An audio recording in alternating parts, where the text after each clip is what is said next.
Welcome back to the lecture my dear students. मेरा नाम है अनमोल कुमार। मैं फिजिक्स एजुकेटर हूँ। मैं आप लोगों की हेल्प करूंगा इस बार किसके अंदर, जेई के अंदर तो कर ही रहा हूँ, नीट के अंदर भी करता हूँ, लेकिन अब वक्त आ चुका है सीबीएसई के अंदर भी आपकी हेल्प करने का। तो फटाफट से जिन लोगों ने अभी तक लाइक शेयर एंड सब्सक्राइब नहीं करा चैनल को लाइक शेयर एंड सब्सक्राइब कर दे। और मैं बिल्कुल जो नई वाली एनसीईआरटी है उसी का यूज करने वाला हूँ। यहाँ पर जो नए टॉपिक्स हैं उन्हीं को हम पढ़ेंगे। जो टॉपिक डिलीट हो चुके हैं ऑटोमेटिकली इसमें से हमें पता चल जाएगा कि कौन से टॉपिक डिलीटेड है और कौन से टॉपिक आने वाले हैं। फिर हम इन चीज़ों को देखेंगे कि प्रीवियस ईयर क्वेश्चन से कि भाई प्रीवियस ईयर में क्या क्या पूछा गया था। तो हमारे पास जो मोस्ट प्रोबेबल रहेगा कि भाई इस बार क्या आ सकता है बोर्ड्स के अंदर इस पर्टिकुलर चैप्टर में से, वो हम यहाँ पर कवर आउट करते चलेंगे। मैं यहाँ पर एनसीईआरटी में आपको मार्किंग भी करवाता रहूंगा, मार्क लगवाता रहूंगा कि इसे पढ़ लेना, इसे मत पढ़ना। चलिए फिर हम इलेक्ट्रोस्टैट से स्टार्ट करते हैं। तो इलेक्ट्रोस्टैट्स का मतलब तो सभी ज्यादातर बच्चे जानते ही होंगे। The word electro stands for charges, electronic charge, and stands for static, मतलब एट रेस्ट। तो इलेक्ट्रोस्टैट क्या है? Study of charges at rest. बात खत्म। अब हमारे पास यहाँ पर से कई टाइप से क्वेश्चन आते हैं। चलिए हम डिस्कस करते हैं एक बार।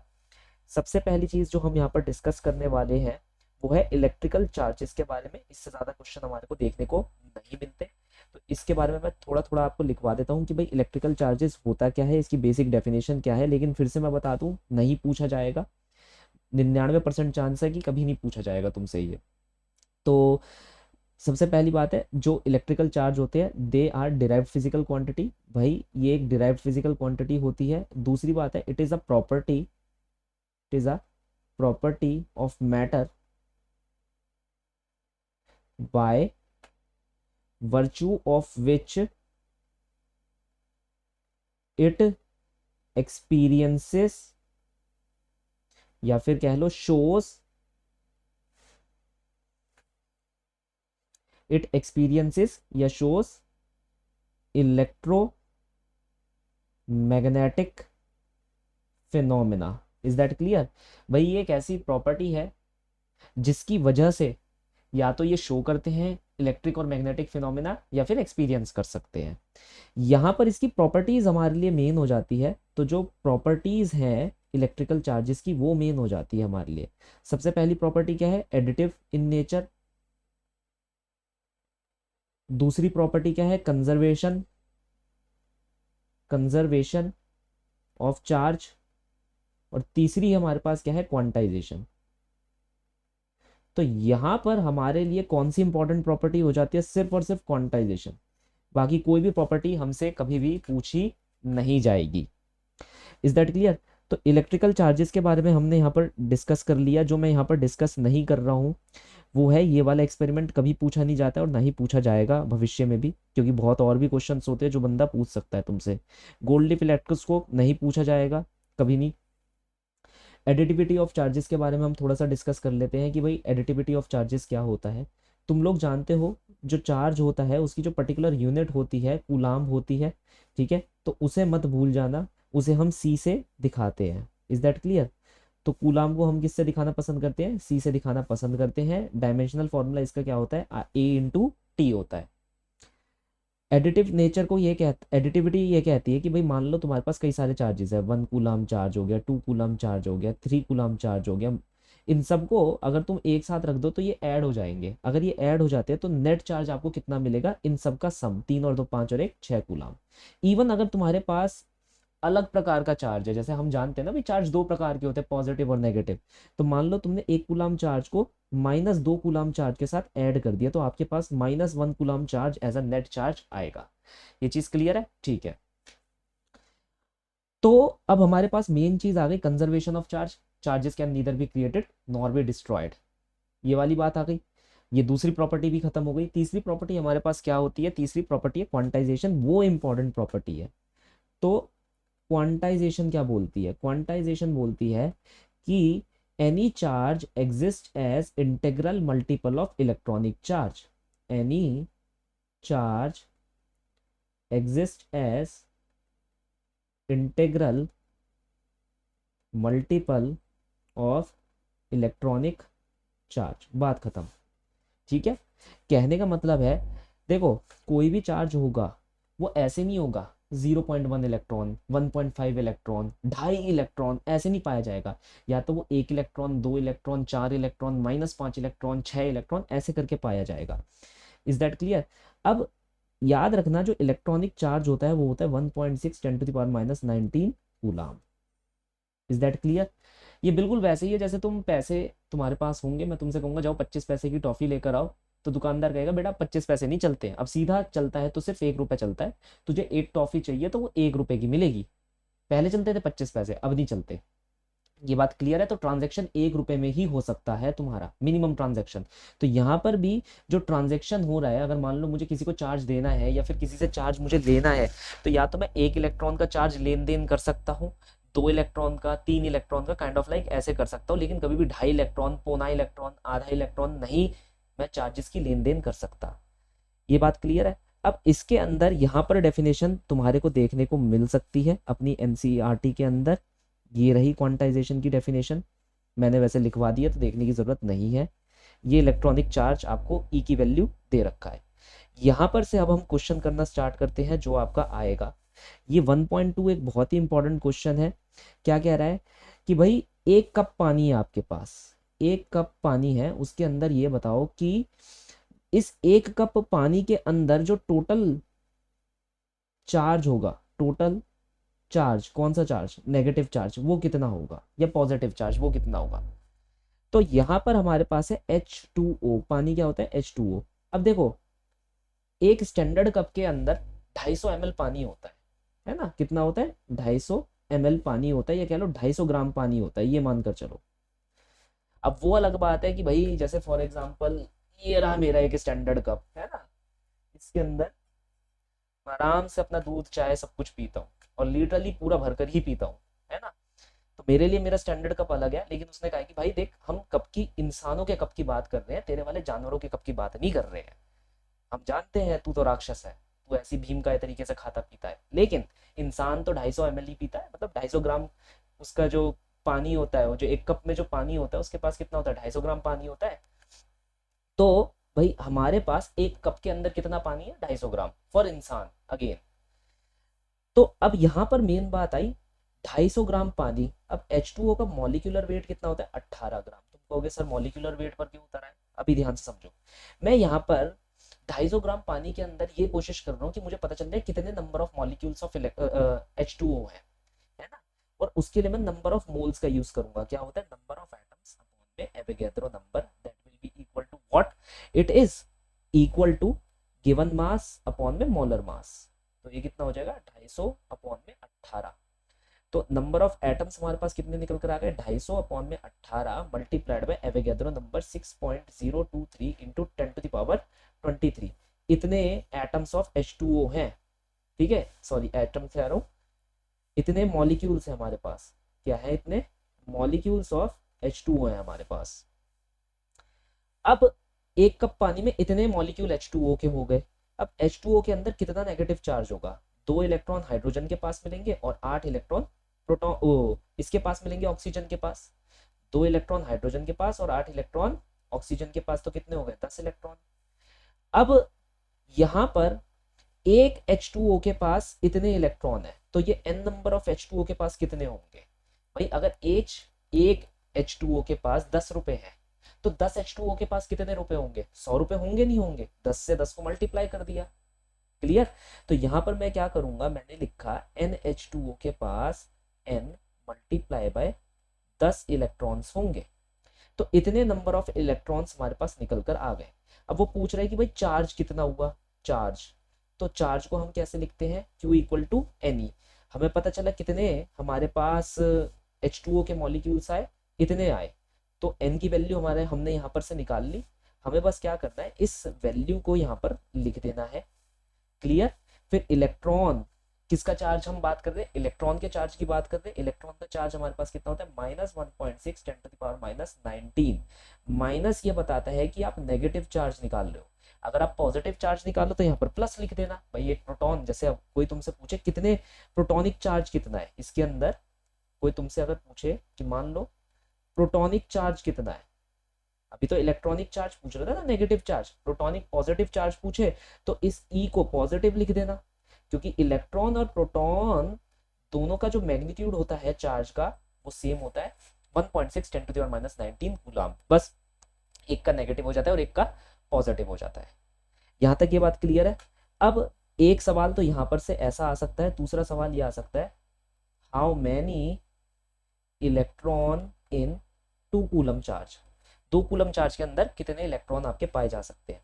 तो आप डायरेक्टली बात करना Q equal to N E लिखना है ना।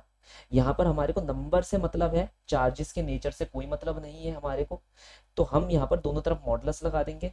कितना चार्ज है 2 कूलम, एन की वैल्यू आपको निकालनी है, ई की वैल्यू कितनी होती है 1.6 10⁻⁻⁹। इवन दो मैंने यहाँ पर आपको इलेक्ट्रॉन दे रखा है, आपको यहाँ पर -1.6 नहीं रखना, क्योंकि अगर आप रखोगे भी तो मॉडुलस होने की वजह से वो प्लस में कन्वर्ट हो जाएगा। तो एन की वैल्यू आ जाएगी 2/1.6 10⁻⁻⁹। इतने number of electron 2 coulomb charge के अंदर आपको देखने को मिलेंगे। ये बात क्लियर है, इससे ज्यादा इसके अंदर कुछ नहीं आएगा। अगला जो हम टॉपिक पढ़ेंगे यहाँ पर क्या पढ़ने वाले हैं, कूलम लॉ के बारे में पढ़ने वाले हैं।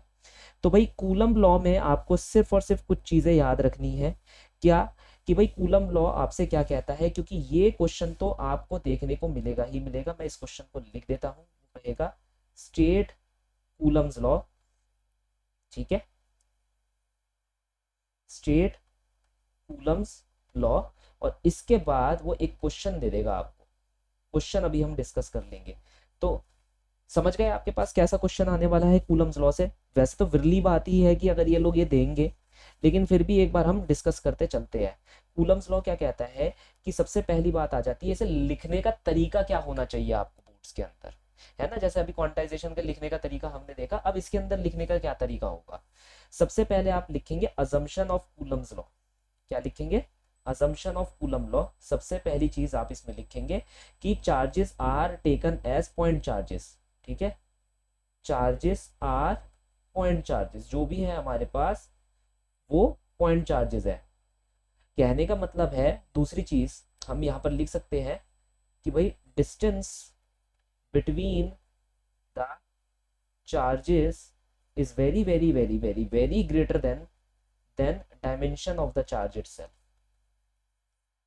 क्या ये चीज क्लियर है, ये ध्यान में रखना है आपको कि पहले तो हम चार्जेस को पॉइंट चार्जेस की तरह ट्रीट करेंगे। दूसरी बात है कि जो उन दोनों के बीच में जो जी आर जितने भी चार्जेस है उन सबके बीच में जो डिस्टेंस होगा वो उनके खुद के डायमेंशन से बहुत ज्यादा बड़ा होगा। ये इंपॉर्टेंट है, इसके बिना आप शुरुआत नहीं करेंगे। यहाँ से टीचर को पता चल जाएगा बच्चे को बहुत अच्छी क्लैरिटी है टॉपिक की।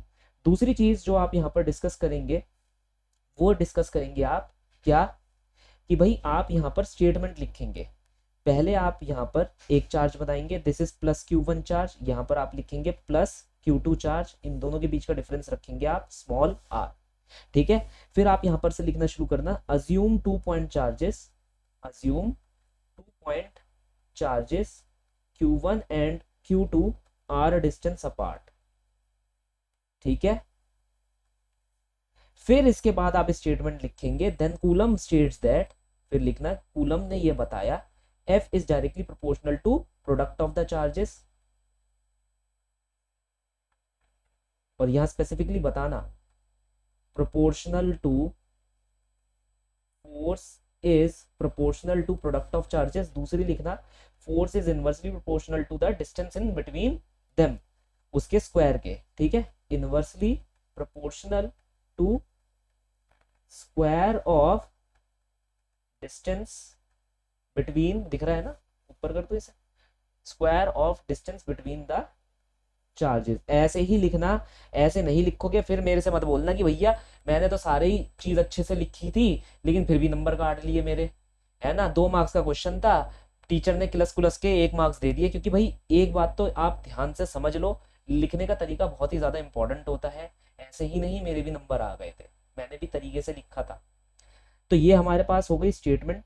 फिर आप प्रोपोर्शनैलिटी साइन को हटाकर दिखा देना, that will be equal to K Q1 Q2 upon में आर स्क्वायर, वेयर के क्या हो जाता है हमारे पास कूलम्स कांस्टेंट हो जाता है। इसकी वैल्यू क्या होती है 1/4 pi epsilon not. Is that clear.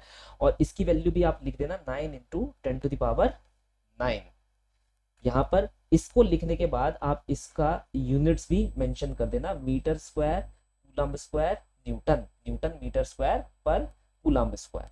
Is that clear? यहाँ पर अगर टीचर को थोड़ा सा और चमकाना चाहते हो तो यहाँ दिखा देना कि भाई इसे कहते हैं हम परमिटिविटी, यहाँ ऐसे लिख देना, इसे हम क्या कहते हैं, परमिटिविटी। फिर परमिटिविटी की जो वैल्यू है वो लिख देना और उसकी यूनिट्स लिख देना। टीचर अपने आप समझ जाएगा यार बच्चे को पूरी चीज पानी की तरह क्लियर है, बढ़िया तरीके से आती है। ठीक है, यहाँ पर आपको एनसीईआरटी के अंदर ये सब चीजें लिखी हुई मिल जाएंगी। देन हम जब कूलम्स लॉ पढ़ लेते हैं उसके बाद एक क्वेश्चन भी करेंगे, इन क्वेश्चनों पर भी आएंगे जो हमने ऊपर रख रखे हैं, वो कभी और आएंगे हम। अभी पहले के लिए हम यहाँ पर देख लेते हैं कि कैसे क्वेश्चन इसके अंदर ज्यादा से ज्यादा पूछे जा सकते हैं। पहला क्वेश्चन जो इसके ऊपर बहुत ही इंपॉर्टेंट हो जाता है, कभी भी अगर कोई टीचर पूछ सकता है, उसका मूड बहुत अच्छा है, तो वो आपको दो चार्जेस दे देगा ऐसे करके। मान लो ये 2 कूलम का चार्ज है, ये 1 कूलम का चार्ज है, इन दोनों के बीच में 10 मीटर की डिस्टेंस है, तो वो ये कहेगा find the force on charge 1 due to charge 2। ठीक है, यहाँ पर वो नाम दे देगा कि भाई हमारे पास ये चार्ज नंबर 1 है और ये चार्ज नंबर हमारे पास क्या है, 2 है। तो चार्ज नंबर 1 के ऊपर चार्ज नंबर 2 की वजह से फोर्स निकालिए and check whether it differs from the force applied by 1 on 2। फिर वो तुमसे यहाँ पर ये पूछ सकता है कि देन इसके बाद वेरीफाई करो कि जो फोर्स अब 2 पर लग रही है 1 की वजह से, क्या वो डिफर कर रही है। तो कहने का मतलब है जैसे यहाँ पर 2 चार्जेस है, 2 कूलम और 1 कूलम। 2 कूलम वाले ने 1 कूलम पर कुछ फोर्स लगाई, हमने उसको मेजर कर लिया। उसको मेजर करने के बाद हमने क्या देखा कि टीचर ने क्या बोला है कि अब 1 कूलम वाला 2 कूलम वाले पर लगाएगा। पहले 2 कूलम वाला 1 कूलम वाले पर लगा रहा था, अब 1 कूलम वाला 2 कूलम वाले पर लगाएगा। उस फोर्स को निकालो, दोनों को कंपेयर करो, क्या दोनों इक्वल है या अनइक्वल है।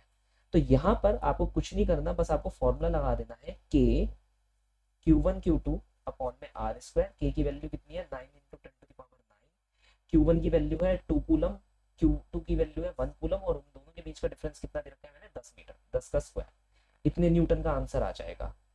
ये आपका पहला है कि force on second charge due to first. ठीक है, ये चीज क्लियर है, force on second charge due to first. इसे निकाल लिया हमने। अब आप क्या करेंगे, यहाँ पर डायरेक्टली आप ये देखेंगे कि भाई आपको निकालना क्या है, force on first charge due to second.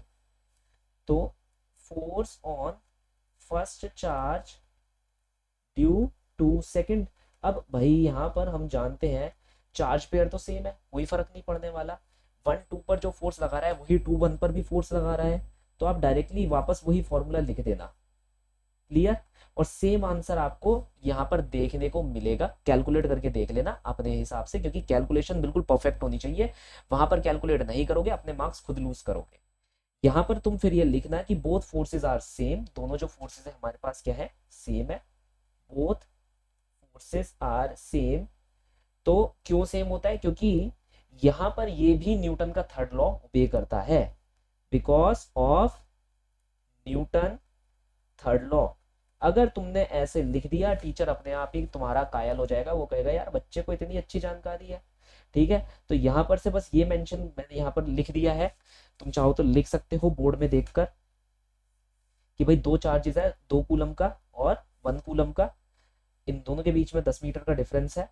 हमने फोर्सेस निकाल ली दोनों के बीच में, तो पहली फोर्स हमारी ये हो जाएगी, लेट अस से ये हमारी F1 है और ये हमारी F2 है। तो पहले मैंने निकाला फोर्स ऑन 1 ड्यू टू 2, मतलब F1 की वैल्यू पहले मैंने निकाल ली, फिर मैंने F2 की वैल्यू निकाल ली। दोनों फोर्सेस सेम आएंगी क्योंकि ऑब्वियसली हमें पता है ये थर्ड लॉ को फॉलो करता है। यहाँ पर हमारी एक चीज खत्म हो गई। ये एक बहुत ही आसान क्वेश्चन था जो वो पूछ सकता है। एक तुम ये कह सकते हो जो हार्ड क्वेश्चन वो पूछ सकता है, वो तो कैसे भी पूछ सकता है, हमने देखा ही है जेई के अंदर भी। तो अगर मान लो वो ये वाला क्वेश्चन पूछ रहा है ना, एक ऐसा लंबा चौड़ा वो क्वेश्चन पूछ सकता है। क्या है कि भाई हमारे पास एक ट्रायंगल गिवन है, यहाँ पर तीनों चार्जेस आइडेंटिकल है, ये भी Q, ये भी Q, ये भी Q। तो हमसे कहेगा अगर मान लो सेंटर पर मैंने एक चार्ज रख दिया Q0, तो find net force on central charge. Net force किस पर निकालो, सेंट्रल चार्ज पर निकालो। एक क्वेश्चन ये पूछ सकता है, ठीक है। दूसरा क्वेश्चन ये पूछ सकता है, find net force on any charge present at vertex. किसी भी एक वर्टेक्स पर रखे हुए चार्ज पर नेट फोर्स निकालो। अरेंजमेंट आपको गिवन है, ये अरेंजमेंट चेंज नहीं होने वाली, ये मत भूल जाना कि पता चला सेकंड पार्ट के अंदर तुम क्यू नॉट को गायब कर रहे हो क्योंकि भाई एनसीईआरटी में क्यू नॉट गिवन नहीं है। मेरी यही अरेंजमेंट है, क्वेश्चन यही है। यहाँ पर ये आइडेंटिकल चार्जेस है, बीच में क्यू नॉट चार्ज पड़ा है, एंड देन आपको आंसर यहाँ पर निकालना है। Is that clear? या चलो क्यू को भी आप चाहो तो, ये जो क्यू नॉट आपने बीच में रख रखा है उस क्यू नॉट को भी आप क्यू ही मान लो ताकि आपके लिए निकालना आसान रहे। यहाँ पर वो ये बोल देगा कि ये सारी लेंथ कितनी है, एल एल एल और एल है, मतलब ये इक्विलेटरल ट्राइंगल है। Is that clear? अब सबसे पहले हम क्या करेंगे, हम सेंट्रल चार्ज की एक बार बात कर लेते हैं। देखो ये जो सेंट्रल चार्ज है क्यू, ये भी क्यू, ये भी क्यू, ये भी क्यू, आपको आंसर कैसे देना है वो तो मुझे पता है। ज्यादातर बच्चे, क्योंकि आप लोग नीट का कर रहे हो तो आपको इसका आंसर डायरेक्टली आता होगा, लेकिन वहां पर डायरेक्टली आने से कोई फर्क नहीं पड़ने वाला है ना, आपको करके ही दिखाना पड़ेगा टीचर को, क्योंकि ये सीबीएसई है, ये जेई या नीट नहीं है। सबसे पहले आपको ये डिस्टेंस निकालना पड़ेगा, इतना, ये जो डिस्टेंस मैं आपको शो कर रहा हूँ ये आपको निकालना पड़ेगा, ठीक है। तो ये अगर लेंथ एल है, यहाँ से मैं ये नीचे लाइन खींच दूं तो ये एंगल आधा हो जाता है, ये 30 डिग्री का एंगल हो जाता है। Is that clear? तो अगर ये लेंथ मेरे पास l/2 है, ये हाफ लेंथ हो गई, इक्विलेटरल ट्राइंगल है। तो अगर आप यहाँ पर साइन का इस्तेमाल करेंगे, या फिर हाँ आप एक काम करिए, आप एक इसका इस्तेमाल कर लीजिए, कॉस का इंस्टेड ऑफ साइन, क्योंकि आपके पास बेस गिवन है, आपको बस हाइपोटेन्यूज निकालना है। तो आप कॉस 30 डिग्री का इस्तेमाल कर सकते हैं। कॉस 30 डिग्री हमारे पास कितना हो जाएगा, कॉस 30 डिग्री हमारे पास हो जाएगा base which is l/2 upon में द हाइपोटेन्यूज h। तो h की वैल्यू आ जाएगी l/2 अपॉन में cos 30 डिग्री विच इज √3/2। ये चीज क्लियर है? तो यहाँ पर l/√3 का हमारे पास आंसर देखने को मिलेगा। मजेदार बात पता है क्या है, ये जो हाइट होगी ये हर जगह ही सेम होने वाली है, ऐसा नहीं होगा कि ये अलग अलग होगी। देखो ये यहाँ पर भी सेम है, ये भी h हाइट रहेगी, ठीक है, और ये यहाँ पर भी सेम है, ये भी ये क्या रहेगी, h हाइट ही रहेगी। तो मतलब एक तीर से 3 निशाने लगा रहे हो तुम, क्योंकि हमने सिमेट्रिक सिस्टम आपको दिया है, तो ये तीनों हाइट आपकी क्या रहने वाली है, सेम रहने वाली है। फिर आप ये कहना कि आपका चार्ज नंबर 1 हो गया, ये चार्ज नंबर 2 हो गया, ये चार्ज नंबर 3 हो गया। बस इस छोटे से चार्ज को सेंटर पर मानते हुए इन सब की वजह से आप फोर्स लिख देना, एफबीडी बना देना। एफबीडी आप कैसे बनाओगे, देखो ये जो पहले वाला है ये नीचे की तरफ फोर्स मांगेगा, है ना, ये नीचे की तरफ फोर्स मारेगा, क्योंकि फोर्स जो होती है ये लाइन ऑफ एक्शन पर ही डिफाइंड होती है, लाइन ऑफ एक्शन पर ही ये काम करती है। अब 2 वाले की वजह से फोर्स किस तरफ लगेगी, इस तरफ लगेगी, तो ऐसे बना देना। 3 वाले की वजह से फोर्स किस तरफ लगेगी, इस तरफ लगेगी, तो ऐसे बना देना, बात खत्म। बस अब आपको F1 F2 F3 निकालना है। क्या ये आइडेंटिकल चार्ज सिस्टम है? यस। तो F1 अगर आप निकालना चाहते हो तो किन दोनों के बीच में आप F1 निकालना चाहते हो, आप F1 निकालना चाहते हो 2 के बीच में और ये सेंट्रल चार्ज के बीच में, 2 के बीच में और सेंट्रल चार्ज के बीच में। तो आप लिखना कि जो चार्ज 2 पर पड़ा है वो भी Q है, और जो चार्ज सेंटर पर पड़ा है वो भी Q है, अपॉन में जो उनके बीच का डिफरेंस है कितना है, l/√3। तो l/√3 का होल स्क्वायर, ये F1 निकल कर आ गया। अब सारे के सारे चार्ज पेयर सेम है हमारे पास। अगर तुम 1 और सेंटर को देखोगे वो भी सेम है, 1 पर भी चार्ज Q रखा है और सेंटर पर भी चार्ज Q रखा है, वो चार्ज पेयर भी हमारा सेम हो गया। ऐसी थर्ड और सेंटर वाला भी सेम है, भाई ये भी चार्ज Q है और सेंटर पर जो चार्ज रखा है वो भी Q ही है। तो यहाँ पर तीनों फोर्सेस क्या हो गई, हमारी सेम हो गई, F1 F2 F3 हमारे पास क्या हो गए, सेम हो गए। तो आप यहाँ पर डायरेक्टली टीचर को ये दिखा सकते हो, भाई ये भी F हो गया और ये भी F हो गया और ये भी क्या हो गया बच्चों, F हो गया, है ना। अब ये नीचे यहाँ पर बना लेना आप ऐसे, बस पहले दिखाना है, उसके बाद एंगल वेंगल हम सब डिस्कस कर लेंगे। ये भी F हो गया, ये भी F हो गया, ये भी F हो गया, ये बात क्लियर है। अब मेन बात आती है एंगल कि ये एंगल हम कैसे निकाले, यहाँ पर से इस डायग्राम से एंगल हम कैसे निकाले। देखो ये तीनों फोर्सेस सेम है। अब मैं यहाँ एक ट्राइंगल तुम्हारे को बनाकर दिखा देता हूँ। ये रहा ट्राइंगल, ये हमारा सेंटर सी है। मैं यहाँ से एक लाइन बनाता हूँ, यहाँ से एक लाइन बनाता हूँ, और यहाँ से एक लाइन बनाता हूँ। बना दी। ये एंगल 30 डिग्री था, ये भी 30 डिग्री था। 180 माइनस 60 120, ये भी कितना हो जाएगा 120, ये भी कितना हो जाएगा 120।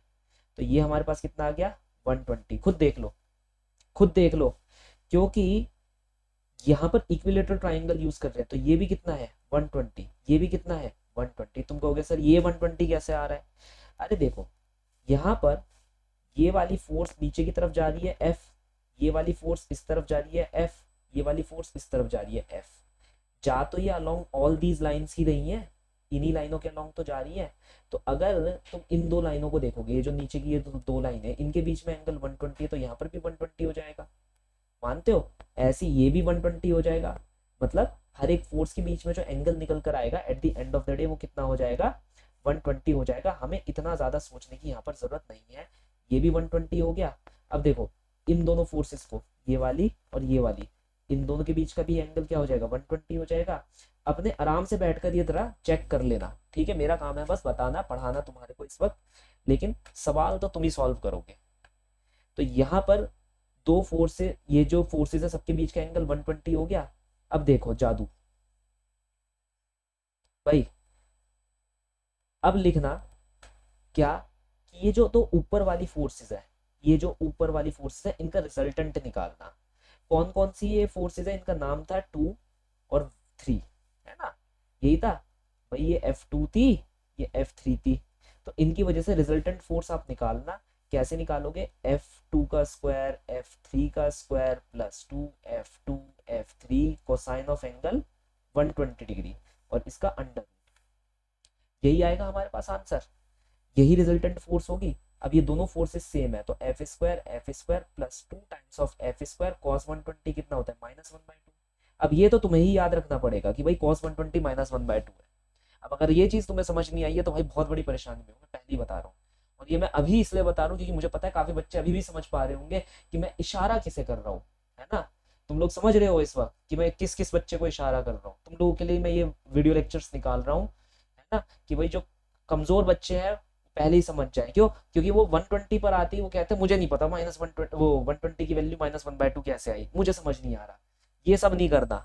120 की वैल्यू -1/2 होती है। अगर ये चीज नहीं आती तो एक बार जाके थोड़ा सा पढ़ लो 10th क्लास की जो बुक होती है उसके अंदर लिखा होता है, मैथ्स की बुक के अंदर। इसके बेसिस पर ये नहीं कह सकते कि भाई ये क्वेश्चन हार्ड हो गया।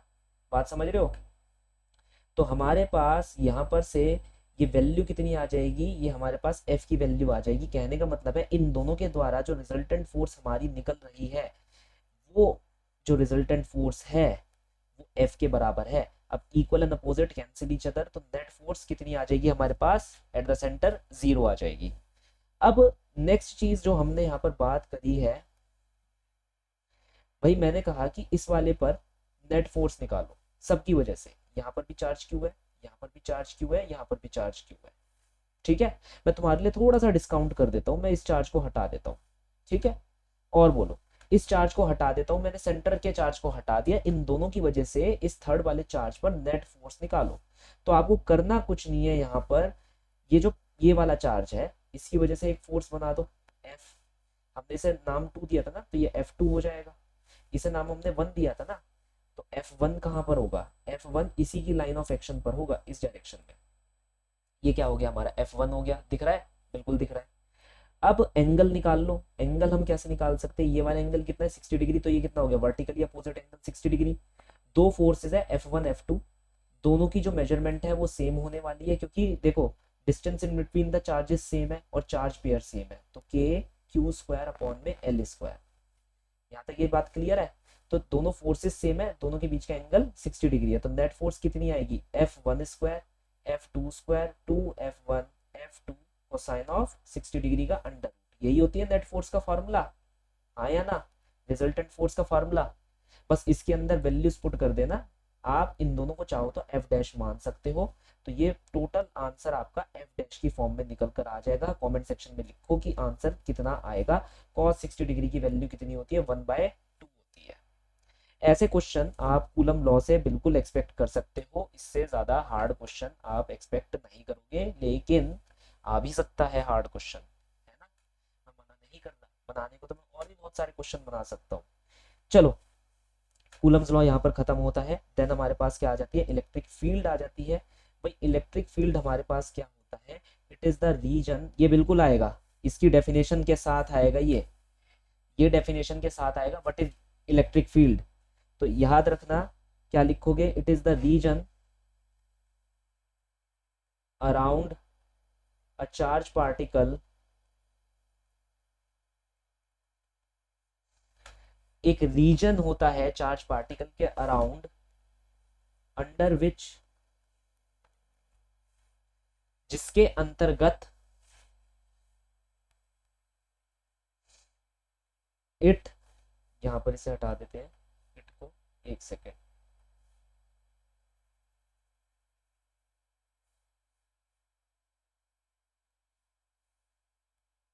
it is the region around a charged particle under which its electrostatic force can be felt, जिसके अंतर्गत हम उसकी इलेक्ट्रोस्टैटिक फोर्स को महसूस कर सकते हैं, उसकी प्रेजेंस को महसूस कर सकते हैं। ये चीज क्लियर है, ठीक है। या फिर इसकी एक और डेफिनेशन तुम चाहो तो लिख सकते हो, रीजन अराउंड चार्ज पार्टिकल, ठीक है, under which its influence can be experienced, ठीक है, या कैन बी फेल्ट, एक ही बात हो गई। इन्फ्लुएंस मतलब उसका दबदबा, फोर्स कहने का मतलब है उसका जो इलेक्ट्रिक फिनोमिना है, हम वहां पर उसको एक्सपीरियंस कर सकते हैं। अब इसके अंदर एक चीज हमने यहाँ पर मेंशन कर रखी है, क्या है, ये है इलेक्ट्रिक फील्ड स्ट्रेंथ का फॉर्मूला, ये ध्यान में हमें रखना है। तो अगर मैं यहाँ पर बात करूं इलेक्ट्रिक फील्ड स्ट्रेंथ की, इलेक्ट्रिक फील्ड स्ट्रेंथ होती है फोर्स अपॉन में the charge which you are bringing inside, या which is feeling the force, is that clear. तो यहां पर हमारे पास देखो दो चार्ज है, एक तो कैपिटल क्यू चार्ज है और एक हमारे पास क्यू नॉट, इसे हम कहते हैं टेस्ट चार्ज, है ना। इस टेस्ट चार्ज को हम इसके रीजन में लेकर आ रहे हैं। अगर मान लो मैं यहाँ पर इसकी इलेक्ट्रोस्टैटिक फील्ड स्ट्रेंथ निकालना चाहता हूँ बड़े वाले चार्ज क्यू की, तो जिस चार्ज को मैं यहाँ पर अंदर लेकर आऊंगा, मैं देखूंगा कि उसके ऊपर फोर्स कितनी लग रही है, कितनी लगेगी, K capital Q into Q naught upon में the distance in between both of them, that is R whole square. Clear, इतनी फोर्स इन दोनों के बीच में लग रही होगी, और इस फोर्स को मैं किससे डिवाइड कर दूंगा सर, इस फोर्स को मैं क्यू नॉट, जिस चार्ज को मैं लेकर आ रहा था उसी से डिवाइड कर दूंगा। तो हमारे पास ये आंसर आ जाएगा कि इलेक्ट्रिक फील्ड स्ट्रेंथ का फॉर्मूला हमारे पास आ जाएगा के क्यू अपॉन में आर स्क्वायर। अब यहाँ पर मैंने वेक्टर दिखाया है, तो वेक्टर दिखाना हमारा जरूरी हो जाता है। अगर पॉजिटिव चार्ज है तो बस आप आर कैप यहाँ पर डाल दीजिएगा। आर कैप का मतलब होता है in the direction of position vector. क्या ये बात क्लियर है, ठीक है। अगर नेगेटिव चार्ज होगा तो यहाँ पर अपने आप ही वो नेगेटिव आ जाएगा, नेगेटिव आने की वजह से ये जो आर कैप वेक्टर होता है अपने आप ही उल्टा हो जाएगा। जनरलाइज फॉर्मूला यही लिखना है। तो ये टोटल आंसर आपका बोर्ड के अंदर बिल्कुल एज इट इज लिखकर आना है। आपको जब भी आपसे इलेक्ट्रिक फील्ड के बारे में पूछे, ये डेफिनेशन आपको लिखकर आनी है, इलेक्ट्रिक फील्ड स्ट्रेंथ का फॉर्मूला आपको लिखकर आना है। ये चीज क्लियर, चलिए। और हाँ, यूनिट्स भी फॉर ऑब्वियस रीजंस, यूनिट्स नहीं लिखोगे वो डायरेक्टली नंबर काट लेगा पक्का। अरे मेरे दोस्त है भाई, वहाँ काम करते हैं, हमें पता है हम क्या कर रहे हैं, है ना। मैंने बात करी है, जो तुम्हारे चेकर्स होते हैं सबसे बात हुई भी है, वो सीधा नंबर काटते हैं। तुम यूनिट मत लिखो, आंसर लिख दो, नंबर कट। 2 मार्क्स के क्वेश्चन में 1 मार्क्स का नंबर कट। बात समझ रहे हो। तो दो चीजों पर ध्यान देना, एक तो आंसर ढंग का लिखना, नीचे बॉक्स बनाकर लिखना, दूसरा यूनिट ढंग से लिखना। नहीं लिखोगे नंबर कट, बात ही खत्म। तो यहाँ पर यूनिट क्या आ रही है, न्यूटन पर कूलाम। क्लियर है। डायमेंशनल फॉर्मूला रटकर जाना कितना होता है, अपने आप बताओ डायमेंशनल फॉर्मूला कितना होता है इसका। चलो, अब मेन चीज है, इसके ऊपर एक क्वेश्चन हम यहाँ पर ट्राई आउट कर लेते हैं। तो जैसा कि मैं कह रहा था, 2 टाइप के क्वेश्चन है हमारे पास, वो हम निपटाएंगे। पहला क्वेश्चन जो हम देख सकते हैं क्या होगा कि भाई हमारे को क्या कह दिया, आपके पास एक पेंडुलम है, ये रहा आपके पास पेंडुलम, इसका मास m है, ग्रेविटी g नीचे की तरफ लग रही है, हमने यहाँ पर इलेक्ट्रिक फील्ड डाली, हमने यहाँ पर क्या डाली, एक इलेक्ट्रिक फील्ड ऐसे डाल दी। ये बताओ कि ये जो पेंडुलम होगा ये कितना डिफ्लेक्ट कर जाएगा, ठीक है। तो डिफ्लेक्शन एंगल ऑफ पेंडुलम, अरे ये मिटेगा कैसे, डिफ्लेक्शन एंगल ऑफ पेंडुलम, ये पूछेगा हमसे डायरेक्टली वो। तो हमें करना कुछ नहीं है, हमें बस ये बोलना है कि भाई जैसे ही इलेक्ट्रिक फील्ड लगेगी, हम जानते हैं E equal to F by Q होता है। अच्छा एक और चीज, इस पेंडुलम के ऊपर जो चार्ज है वो स्मॉल क्यू है, बिना चार्ज के काम नहीं करेगा, उसे इलेक्ट्रिकल फोर्स नहीं लगेगी। तो यहाँ पर हम क्या कह सकते हैं, जो फोर्स लगेगी वो कितनी लगेगी, क्यू इंटू ई लगेगी, क्योंकि ये पॉजिटिव चार्ज है और हमारी इलेक्ट्रिक फील्ड लग रही है। तो यह जो फोर्स होगी इसका डायरेक्शन इलेक्ट्रिक फील्ड के डायरेक्शन के बराबर होगा, इलेक्ट्रिक फील्ड का डायरेक्शन ही हमारे फोर्स का डायरेक्शन होगा। तो इस पेंडुलम के ऊपर जो फोर्स लगेगी वो इस तरफ लगेगी, जिस डायरेक्शन में हमारी इलेक्ट्रिकल फील्ड है according to the vector formula.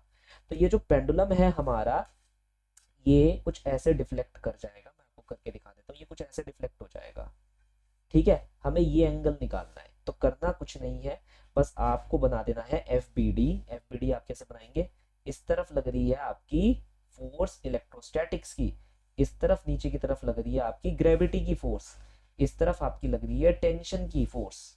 तो हमारे पास यहाँ पर कुछ ऐसा डायग्राम देखने को मिलेगा, दिख रहा है ना, बिल्कुल दिख रहा होगा, ठीक है। तो मैं यहाँ पर बना देता हूँ, ये भाई आपकी टेंशन है, ये एम जी है, और ये क्या है आपका क्यू ई है, बात खत्म, क्लियर।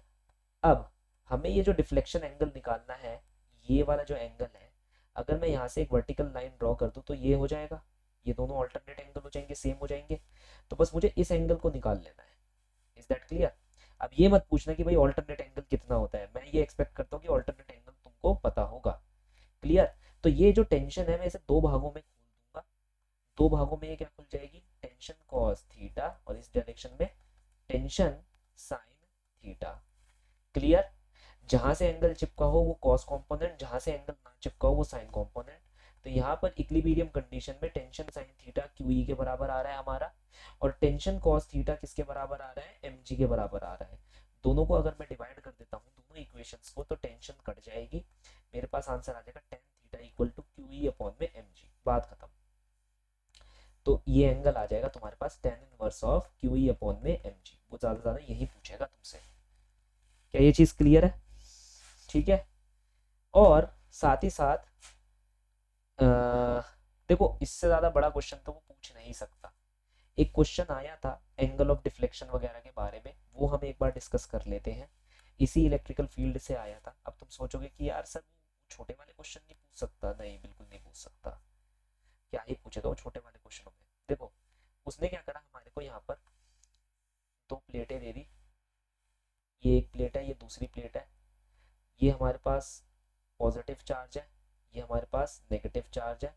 कहने का मतलब है इस प्लेट को मैंने पॉजिटिव टर्मिनल से कनेक्ट कर दिया बैटरी के, ठीक है, और इस प्लेट को मैंने नेगेटिव टर्मिनल से कनेक्ट कर दिया बैटरी के, क्लियर। अभी मेरे पास यहाँ बैक बटन नहीं है, वरना मैं थोड़ा सा अच्छे से इरेज कर पाता, मगर खैर कोई फर्क नहीं पड़ता।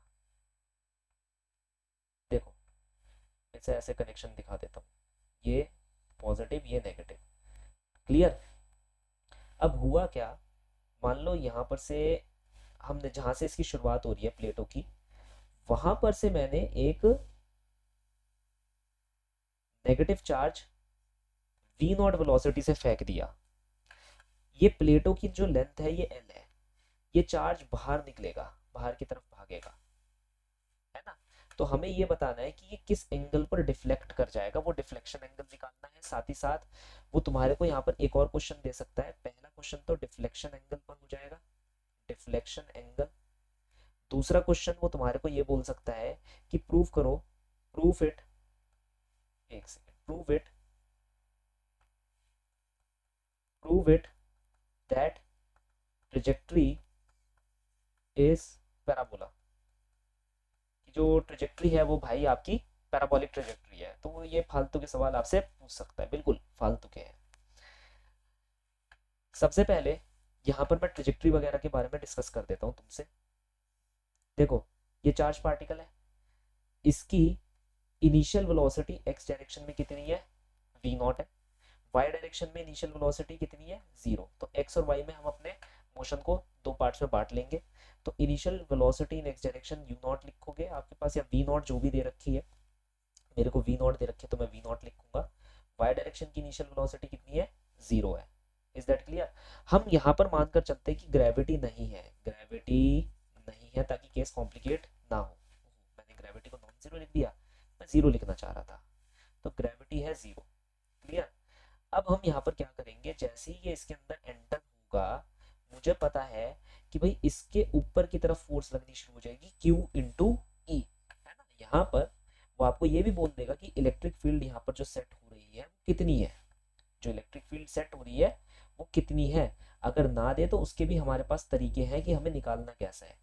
ये हमारे पास क्या है, डेप्थ d है, ये वोल्टेज v है, तो v इक्वल टू ed लगा देना, तो e की वैल्यू आ जाएगी v अपॉन में d, that is the magnitude of the electric field which will be here. मगर इतना लंबा चौड़ा केस वो देगा नहीं, ठीक है। मतलब इतना लंबा चौड़े का मतलब है वो इतना ज्यादा सोचने को तुम्हारे को मजबूर नहीं करेगा कि तुम इलेक्ट्रिक फील्ड की वैल्यू निकालो।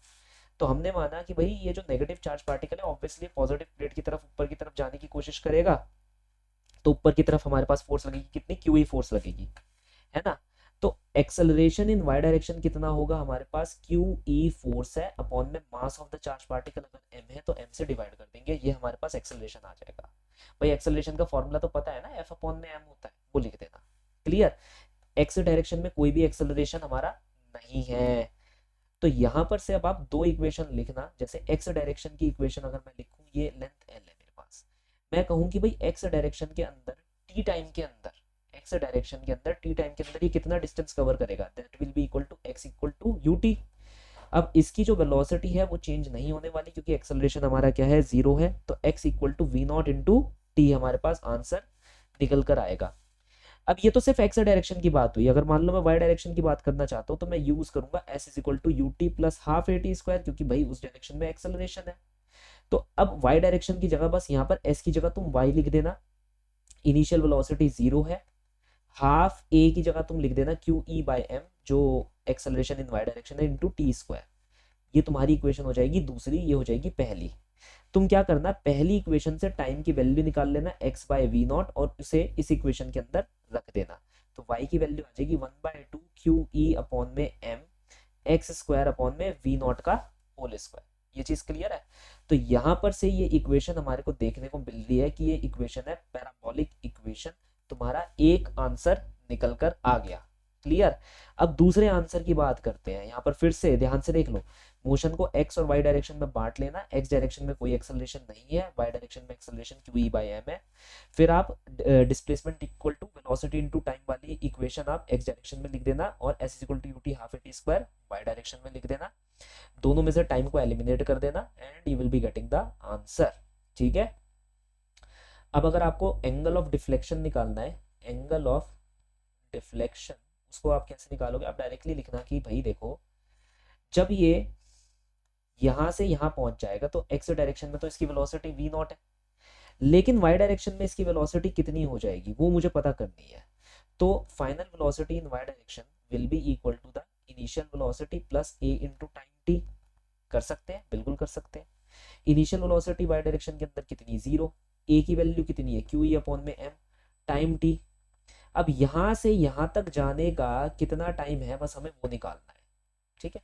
कितनी लेंथ हम कवर कर रहे हैं एक्स डायरेक्शन में, l लेंथ, तो हम जानते हैं x equal to V naught T है। अभी अभी हमने देखा कि भाई एक्स डायरेक्शन में अगर हम x कोऑर्डिनेट लिखना चाहते हैं, x किसी भी एक पॉइंट ऑफ टाइम पर x की वैल्यू निकालना चाहते हैं कि वो कहाँ होगा, हमारा चार्ज पार्टिकल किस जगह लाई करेगा x डायरेक्शन के अंदर, तो हम यहाँ पर displacement equal to velocity into time का फॉर्मूला लगा सकते हैं।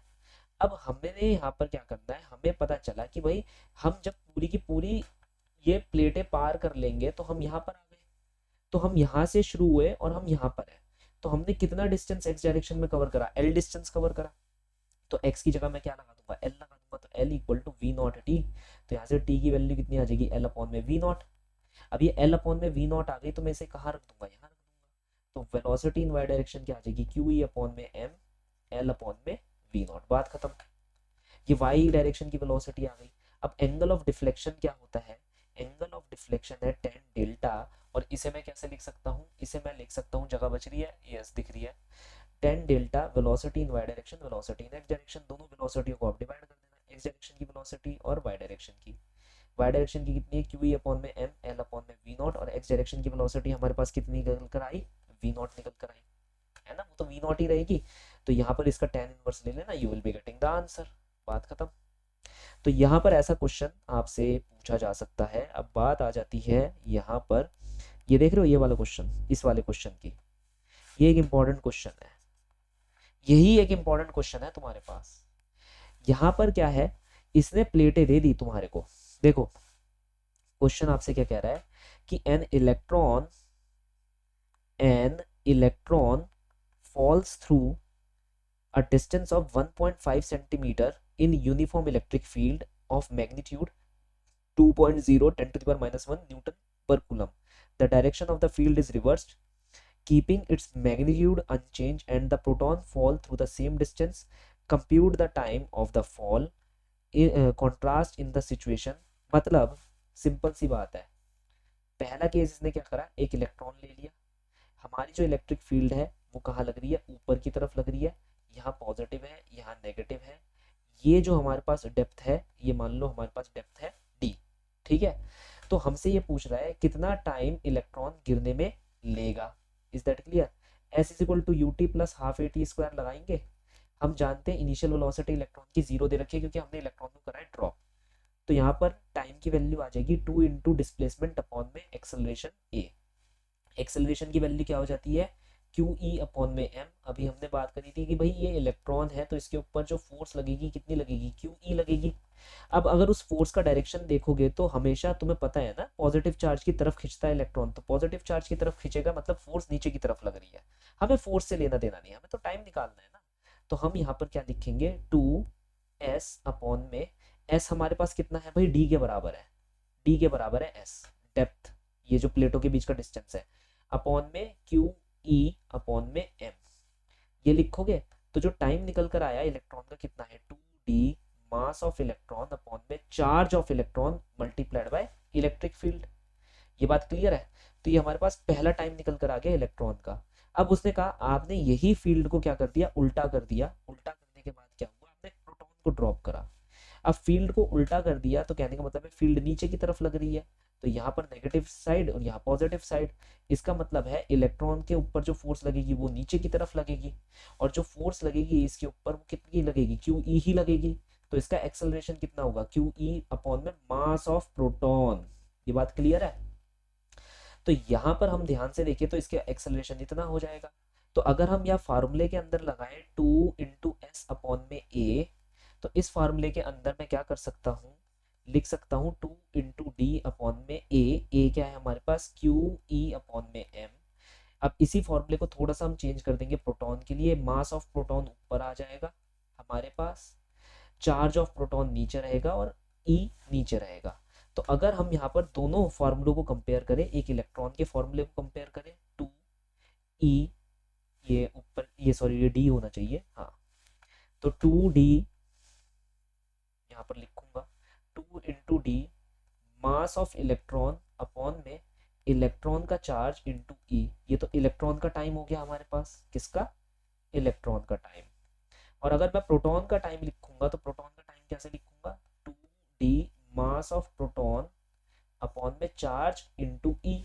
अब यहाँ पर ये देखो सिमिलैरिटी क्या क्या है तुम्हारे पास, सिमिलैरिटी मेरे पास ये है कि भाई दोनों के जो चार्जेस हैं सेम है, दोनों के लिए जो डेप्थ है सेम है, दोनों के लिए इलेक्ट्रिक फील्ड सेम है, सिर्फ उनके मास अलग अलग है। तो यहाँ पर जो टाइम है गिरने का वो मास पर डिपेंड कर रहा है। अब ये देखना कि प्रोटॉन भारी होता है या फिर इलेक्ट्रॉन भारी होता है। इलेक्ट्रॉन का मास होता है 9.1 10 टू द पावर माइनस 31, और प्रोटॉन का जो मास होता है वो होता है 1.6 10 to the power minus 27 kg। Clear. अब यहाँ पर खुद जस्टिफाई करो कि कौन बड़ा है, कौन छोटा है, कौन भारी है, कौन हल्का है। बात क्लियर? तो कौन ज्यादा टाइम लेगा, कौन कम टाइम लेगा, ये क्वेश्चन हमारे लिए इंपॉर्टेंट हो जाता है, इसे ध्यान में रखना।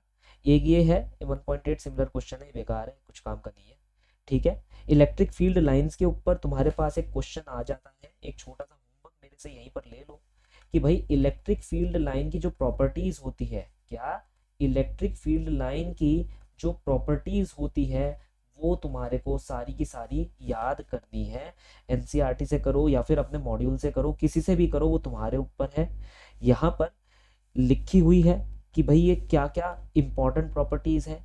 ये स्टार्ट होती है पॉजिटिव चार्ज से और एंड होती है नेगेटिव चार्ज के अंदर।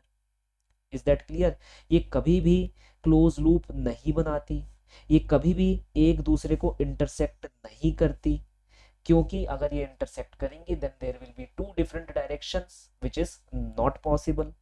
क्लियर है? In a charge free region जो इलेक्ट्रिक लाइन होती है they can be taken to be a continuous curve without any break, इनमें कोई भी ब्रेकेज नहीं होता।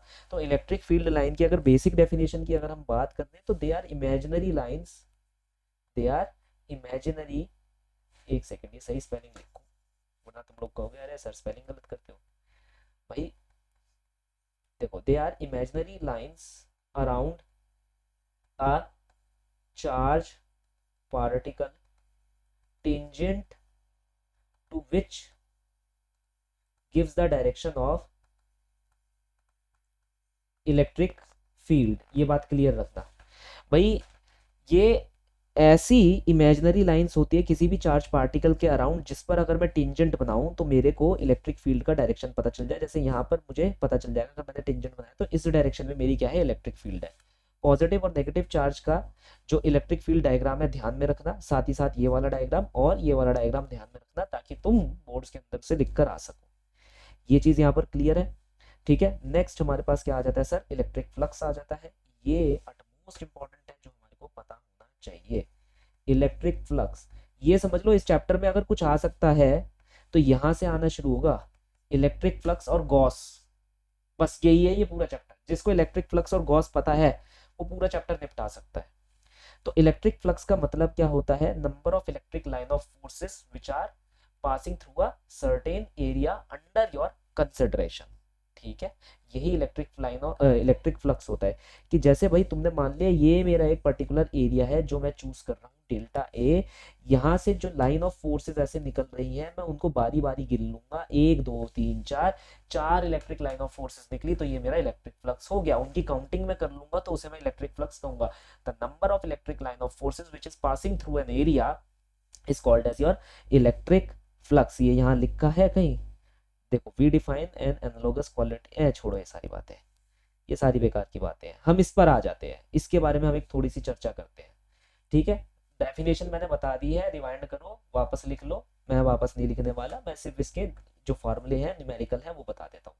तो यहाँ पर मान लो ये तुम्हारा एरिया है, मैं ऐसे एक आर्बिट्री एरिया बना देता हूँ जो तुम्हें वहां पर लिखना है आफ्टर द डेफिनेशन। भूलना मत, ये जरूर आएगा, फिर मेरे से मत कहना कि ये आ गया, ठीक है। यहाँ पहले तुमने ये एक एरिया बनाया, मान लो ये तुम्हारा डेल्टा ए एरिया है। एरिया बनाने के बाद एक काम करना, इसका कॉन्टेक्ट नॉर्मल बनाना। कॉन्टेक्ट नॉर्मल का मतलब तो पता ही है, ये वापस बताना पड़ेगा। जैसे मान लो ये है, ये मेरा एरिया ऑफ अंडर कंसिडरेशन है, तो कॉन्टेक्ट नॉर्मल का मतलब होता है नॉर्मल किस डायरेक्शन में जा रही है, तो नॉर्मल जा रही है ऊपर के डायरेक्शन में, देख रहे हो।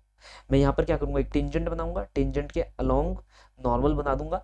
टेंजेंट और नॉर्मल के बीच में 90 डिग्री का एंगल होता है, तो ये मेरे पास क्या आ गया, मेरा कॉन्टेक्ट नॉर्मल आ गया। कॉन्टेक्ट नॉर्मल का मतलब ये इसके कॉन्टेक्ट की वजह से क्रिएट हो रहा है, ये कॉन्टेक्ट नॉर्मल बन गया मेरा।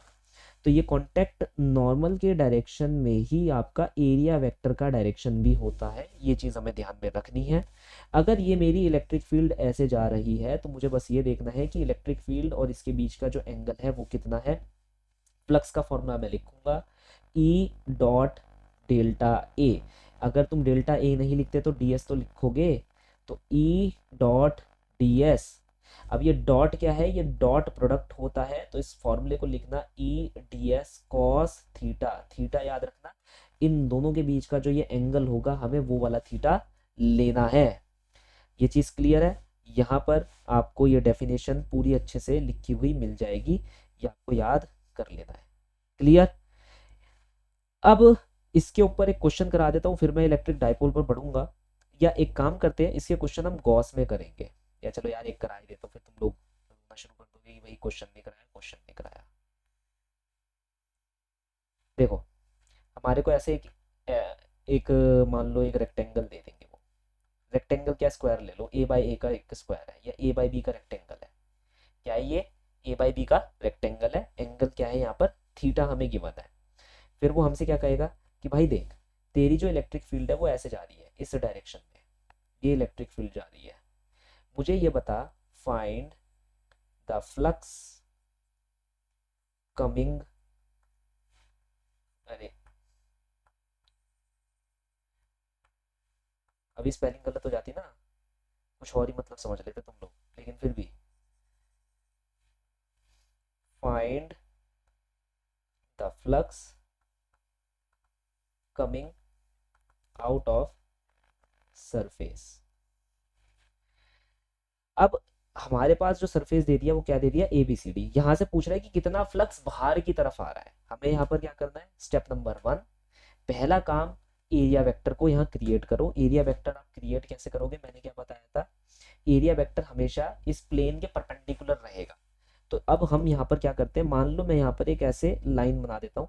ये जो लाइन है ये इसके पैरेलल है। ये देखो ये तीनों लाइन आपस में पैरेलल है। ये बताती है कि भाई हमारा जो एरिया वेक्टर है वो इसी प्लेन में है। ये बिल्कुल ऐसा क्वेश्चन है, ये समझ गए। तो ये जो हमारा एरिया वेक्टर है यहाँ पर इस पे लाई कर रहा है, ये जो है ठीक है, इस पे लाई कर रहा है ऐसे, ये इस पे ये लाइन लाई कर रही है, ये लाइन हो गई तुम्हारी। ठीक है, अब एरिया वेक्टर बनाना है तो इसके परपेंडिकुलर तुम लगा सकते हो। क्लियर है भाई। तो इतना ही बस तुम्हारे को ध्यान रखना है कि तुमने एक लाइन खींच दी इसके ऊपर, ये एक स्ट्रेट लाइन हो गई। मैं अभी पेन ढूंढने की कोशिश कर रहा हूँ, पेन मिल ही नहीं रहा है ना। देख रहे हो टेक्नोलॉजी के इस युग में आकर उन चीजों को भूलकर, यही पेन है मेरे पास। अब ये देखो, ये जो लाइन है, ये जो पेंसिल है, ये टेंजेंट की तरह काम कर रही है हमारे इस सरफेस पे। मैंने इसे ऐसे रख दिया, क्लियर। अब इसके परपेंडिकुलर मेरा टेंजेंट एक्ट कर रहा है, समझ गए। अब बस ये ऐसे टिल्टेड है, ये बस ऐसे टिल्टेड है। तो हम यहाँ पर क्या करेंगे, हम इसे ऐसे लिख देंगे, ये हमारा हो गया कॉन्टैक्ट नॉर्मल, ये कह लो एरिया। और इलेक्ट्रिक फील्ड कैसे जा रही है, इलेक्ट्रिक फील्ड ऐसे जा रही है। इन दोनों के बीच का ये एंगल हमारे को देखना है, ये वाला एंगल। अब इस एंगल को हम कैसे निकालें, मैं यहाँ पर एक ट्राइंगल बना देता हूँ, पीछे की तरफ एक ट्राइंगल बन गया। Electric field line A P के परपेंडिकुलर है, ये एक लाइन है ना ए पी, देख रहे हो। इलेक्ट्रिक फील्ड ए पी के परपेंडिकुलर हो गई हमारी। और ये जो कॉन्टैक्ट नॉर्मल ये कह लो, ये एरिया वेक्टर वाली जो लाइन है वो किसके परपेंडिकुलर है, वो ए डी के परपेंडिकुलर है। क्लियर।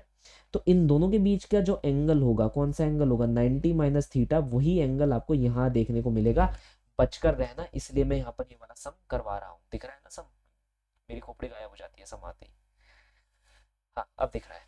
तो अब बात समझे, तुम्हें एंगल भले ही मैंने ये वाला दे दिया है, लेकिन इस वाले एंगल का कोई काम नहीं है। अकॉर्डिंग टू द ज्योमेट्री हमारे को कौन सा एंगल देखना है, हमारे को ये एंगल देखना है जो एरिया वेक्टर और इलेक्ट्रिक फील्ड लाइन के बीच का एंगल है। Is that clear. ठीक है, तो ये वाला एंगल हमें देखना है। जो ट्रिक मैंने अभी बताई है उसी से आप ये निकाल सकते हो। आई होप सो सबको इतनी बेसिक ज्योमेट्री तो पता ही होगी। तो हमें यहाँ पर फ्लक्स लिखना है। फ्लक्स क्या हो जाएगा, ई इंटू डी एस, जो भी हमारा एरिया है, into cosine of angle between them which is 90 minus theta. तो हम यहाँ पर क्या लिखेंगे, इलेक्ट्रिक फील्ड ई दे रखी है, एरिया क्या हो जाएगा, ए इंटू बी हो जाएगा, कॉस ऑफ 90 माइनस थीटा। तो ये आंसर क्या आ जाएगा, ई ए बी साइन थीटा। चकरा गया दिमाग, चकराना नहीं चाहिए, तुम्हारे को पता होना चाहिए। तभी मैंने इतना फंडामेंटल क्वेश्चन यहाँ पर लिया है। बहुत अलग अलग क्वेश्चन आपको और भी देखने को मिलेंगे। अब आ जाते हैं हम यहाँ पर किस लिए, इलेक्ट्रिक डाइपोल के बारे में हम बात करेंगे। भाई इलेक्ट्रिक डाइपोल हमारे पास होती क्या है, ये एक अरेंजमेंट होता है। इट इज एन अरेंजमेंट जहां पर दो equal and opposite charges at a very small distance apart रखे होते हैं। ठीक है, it is an arrangement of system in which two equal and opposite charges are placed at very small distance apart, बस बात खत्म। ये चीज क्लियर है? इसे हम क्या कहते हैं? इलेक्ट्रिक डाइपोल कहते हैं। अब हमारे पास यहाँ पर जो क्वेश्चन आएगा इलेक्ट्रिक डाइपोल के अंदर, वो क्या आएगा? पहला तो डेफिनेशन का क्वेश्चन आ जाएगा, और दूसरा क्वेश्चन आप देख पा रहे हो डेरिवेशन बेस्ड क्वेश्चन आएगा कि भाई electric dipole on axial line कितनी है और electric dipole on equatorial line कितनी है। क्या ये बात क्लियर है? एक्सियल और इक्वेटोरियल लाइन के इलेक्ट्रिक डाइपोल की डेरिवेशन। तो यहां पर मैं एक बार आपको करवा देता हूं, electrical dipole on axial line, ये प्लस क्यू है हमारे पास, ये माइनस क्यू है, इन दोनों के बीच में जो डिफरेंस है वो एल है। अच्छा हाँ, यहाँ इलेक्ट्रिक डाइपोल का फार्मूला तो तुम्हारे को बता दूं, तो डाइपोल को हम पी से दिखाते हैं, इसका फार्मूला होता है क्यू इंटू एल, जो भी इन दोनों के बीच का डिफरेंस है वो हम यहाँ पर लेते हैं। इसका जो डायरेक्शन होता है इलेक्ट्रिक डाइपोल का, वो हमेशा पॉजिटिव चार्ज की तरफ होता है। तो अगर मान लो ये पॉजिटिव चार्ज है, ये नेगेटिव चार्ज है, तो हमारे इलेक्ट्रिक डाइपोल का डायरेक्शन जो होगा वो हमेशा पॉजिटिव चार्ज की तरफ होगा। बात खत्म, ठीक है? तो अब यहाँ पर मान लो मैं यहाँ निकालना चाहता हूँ, ये एक एक्सियल डिस्टेंस है मेरे पास, ये क्या है? एक्सियल डिस्टेंस है। हम ये मानकर चलते हैं कि ये यहाँ से एक्स डिस्टेंस की दूरी पर है, सेंटर से ये एक्स डिस्टेंस की दूरी पर हम मानकर चल रहे हैं।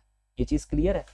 सेंटर से एक्सिस्टेंस की दूरी पर अगर हम यहाँ मानकर चल रहे हैं, या एक काम करते हैं, इसे एक्चुअल जो डेरिवेशन है बिल्कुल वैसे ही करने की हम कोशिश करते हैं। जो एक्चुअल डेरिवेशन है ना, यहाँ पर जो डायमेंशन वगैरह आपको ए और बी सी डी ये जो भी दे रखा है, हम उसको लेंगे यहाँ पर और तब करेंगे, क्योंकि मुझे पता है कि काफ़ी बच्चों ने यहाँ पर एल का मतलब ही नहीं जाना होगा, वो तो इसी का गुणगान करते हैं जो डेरिवेशन यहाँ पर लिखी है। तो यही वाली मैं डेरिवेशन तुम्हारे लिए लेकर चल लेता हूँ, और इसी डेरिवेशन से मैं तुम्हारे को सिखा दूंगा कि आंसर आपको निकालना है तो कैसे निकालना है। सुनो, इन दोनों के बीच का डिफरेंस हो गया 2a। यहाँ पर हमारे पास, हमें यहाँ इलेक्ट्रिक फील्ड निकालने, ये हमारे पास पॉइंट हो गया, p मत मानो इसे, q मानो, नहीं q भी मत मानो, z मान लो, ठीक है? ये हमारे पास पॉइंट हो गया z। हम यहाँ निकालना चाहते हैं कि भाई हमारी इलेक्ट्रिक फील्ड कितनी होगी। हमने क्या करा, यहाँ से यहाँ तक का हमने डिस्टेंस माना r, ठीक है? तो नेगेटिव चार्ज का यहाँ पर से डिस्टेंस कितना बन गया मेरे पास? ये बन गया मेरे पास r माइनस ए। पॉजिटिव चार्ज का यहाँ से डिस्टेंस बन गया r प्लस ए। ये चीज क्लियर है? तो अब हम यहाँ पर क्या करेंगे, मुझे इलेक्ट्रिक फील्ड निकालनी है z पॉइंट पर, तो electric field at z point due to negative charge कितना निकल कर आ जाएगा? k q अपॉन में r माइनस ए का होल स्क्वायर। अब यहाँ पर सिर्फ मैंने ये मैग्नीट्यूड रखा है, मैग्नीट्यूड इसलिए रखा है क्योंकि डायरेक्शन मुझे पता है। नेगेटिव चार्ज की वजह से ये रही मेरी इलेक्ट्रिक फील्ड, ये नेगेटिव चार्ज की इलेक्ट्रिक फील्ड है तो अपनी तरफ खींचेगा। पॉजिटिव चार्ज की वजह से जो मेरी इलेक्ट्रिक फील्ड होगी, अगर मैं उसे बनाऊं, तो पॉजिटिव चार्ज की वजह से इलेक्ट्रिक फील्ड इस तरफ लगेगी। This is the electric field due to the positive charge. तो मैं लिखूंगा पॉजिटिव चार्ज की वजह से जो इलेक्ट्रिक फील्ड होगी k q अपॉन में r प्लस a का क्या होगा? होल स्क्वायर इसका। अब डायरेक्शन मुझे पता है, तो अगर मैं ई नेट लिखूंगा, ई नेट क्या लिखूंगा मैं भाई? इसमें से इसे माइनस कर दूंगा, एज सिंपल एज दैट। अब डायरेक्शन वगैरह जो आए सो आए। देखो, अब तुम एक काम करना, अब ये मैग्नीट्यूड हो गया, अगर तुम डायरेक्शन वाइज लिखना चाहते हो, तुम चाहते हो कि भाई ये डायरेक्शन वाइज दिखे, तो यहाँ पर, यहाँ मैग्नीट्यूड मत लगाना, यहाँ मत लगाना। तुम एक काम करना, तुम कहना कि भाई ये जो डायरेक्शन हम ले रहे हैं, ये डायरेक्शन आई कैप है, पीछे वाला डायरेक्शन हमारा माइनस आई कैप है। तो मैग्नीट्यूड लिखने के बाद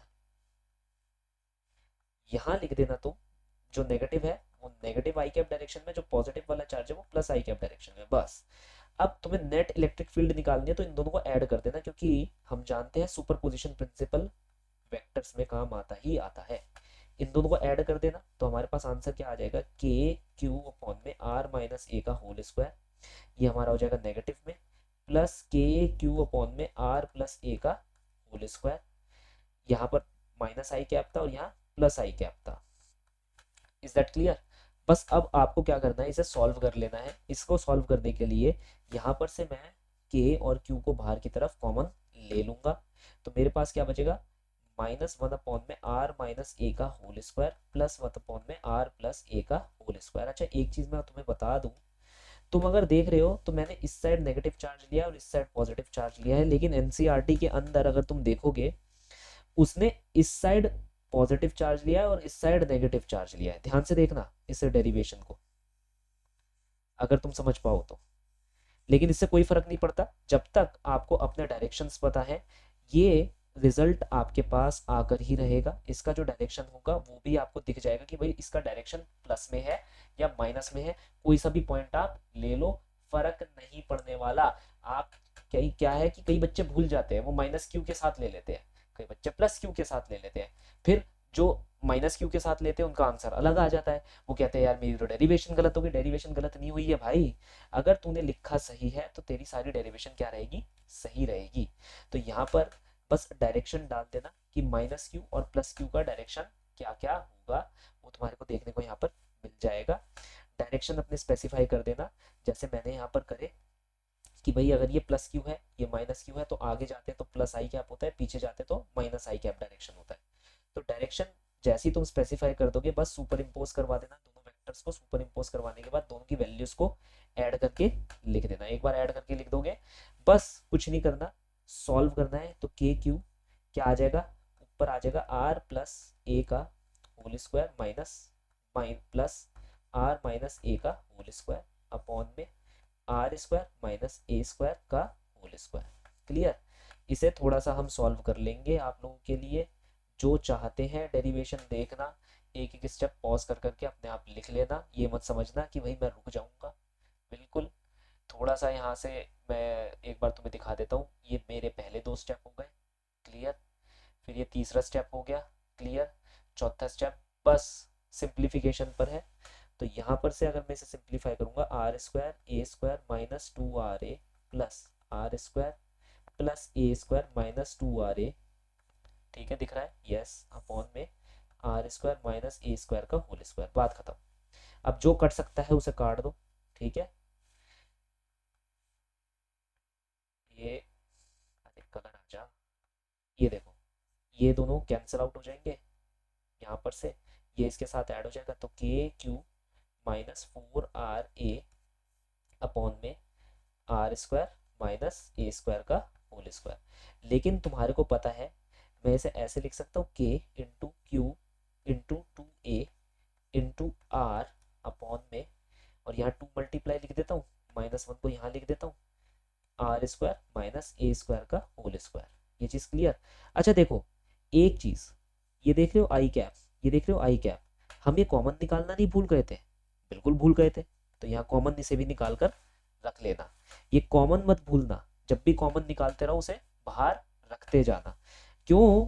क्योंकि जब तक तुम ये काम करते रहोगे तुम्हारा आंसर सही आता रहेगा। तो ये आई कैप मैंने बाहर कॉमन निकाल कर रखा, तो ये आंसर मेरे पास आ गया। अब ध्यान से देखो, ये हो गया पी, ये क्या हो गया पी, हो गया नहीं हो गया पी। तो ये 2KPR अपॉन में are square minus A square whole to the power square, और ये minus i cap, minus i cap. Clear. अब देखो P और माइनस आई कैप को अगर मैं जोड़ दूं, P और माइनस आई कैप को अगर मैं जोड़ दूं तो ये P वेक्टर बन जाता है। तो 2KP वेक्टर अपॉन में are square minus A square का होल स्क्वायर। अब तुम्हें पता चला जो आंसर निकल कर आया नेट इलेक्ट्रिक फील्ड का, वो किस डायरेक्शन में आ रहा है, वो डाइपोल के डायरेक्शन में आ रहा है नहीं आ रहा। Net electric field in the direction of dipole. देखो मैंने तुमसे अलग आंसर लिया लेकिन मैं सेम रिजल्ट पर पहुंच रहा हूँ। डायरेक्शन देख रहे हो इसका किस डायरेक्शन में, डाइपोल के डायरेक्शन में। तो जो न्यूमेरिकल सही से करता है वो डेरिवेशन भी अपने आप बना सकता है। तो यहाँ पर इलेक्ट्रिक फील्ड का डायरेक्शन डाइपोल के डायरेक्शन में हो जाएगा। ये बात क्लियर है। ये आ गई किसकी, एक्सियल की, ये साहब आ गई आपकी एक्सियल की, जो कि इंपॉर्टेंट थी। इसे अप्रोक्सीमेट कर सकते हो, करना चाहते हो। अच्छा मैं आर लिखना भूल गया, आर लिखना मत भूलना।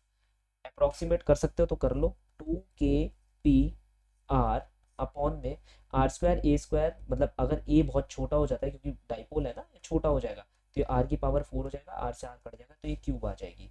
तो 2KP अपॉन में r cube, that is your value of E in the axial direction. ये हमारे पास क्या आ गई, एक्सियल डायरेक्शन की। अब नेक्स्ट हमारे पास क्या दे रखी है, इक्वेटोरियल डायरेक्शन की। और तो कोई नहीं दे रखी ना, नहीं दे रखी, ठीक है। एक आ गई हमारे पास इक्वेटोरियल डायरेक्शन की, वो भी मैं आपको करवा देता हूँ अगर आपका मन है तो, नहीं हो स्किप करो, आगे बढ़ो और नेक्स्ट टॉपिक पर पहुंच जाओ। तो इस वाले में क्या होगा,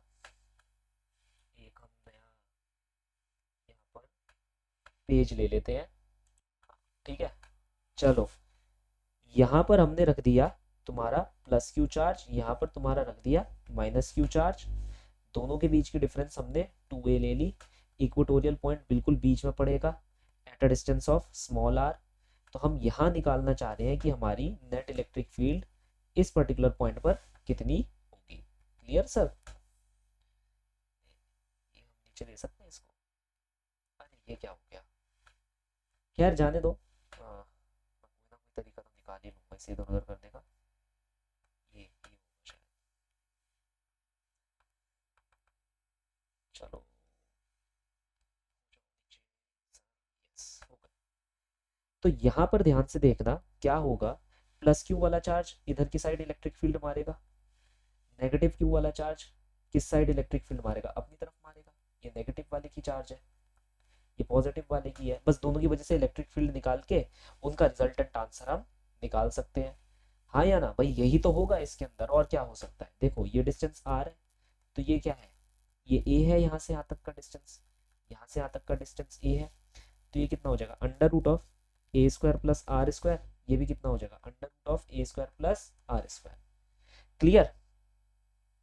अब मुझे electric field due to positive charge निकालनी है। Electric field due to positive charge कितनी होगी, के क्यू अपॉन में इसका होल स्क्वायर, तो आर स्क्वायर प्लस ए स्क्वायर का हाफ का होल स्क्वायर।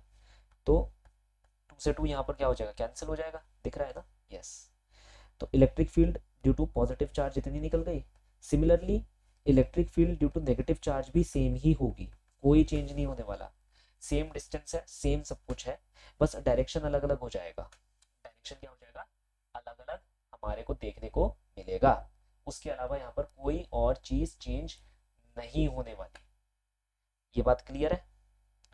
तो अब अगर मैं डायग्राम वापस बनाऊं, जो कि मैं वापस बनाऊंगा ही, या इधर से ही ले लेते हैं हम, मैं वापस क्यों बनाऊं।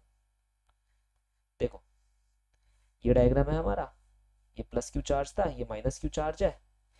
अब ये एंगल थीटा है, तो ये एंगल भी कितना होगा, थीटा, और ये एंगल भी कितना हो जाएगा हमारा, थीटा। ऑल्टरनेट एंगल हो जाएंगे। आप इसको और इसको ओपन अप कर लेना। जैसे इस डायरेक्शन में प्लस क्यू चार्ज की वजह से क्या हो जाएगा, कौन सा कंपोनेंट आएगा, कॉस थीटा। ऐसी नेगेटिव चार्ज की वजह से भी इस डायरेक्शन में कौन सा कंपोनेंट आएगा, कॉस थीटा।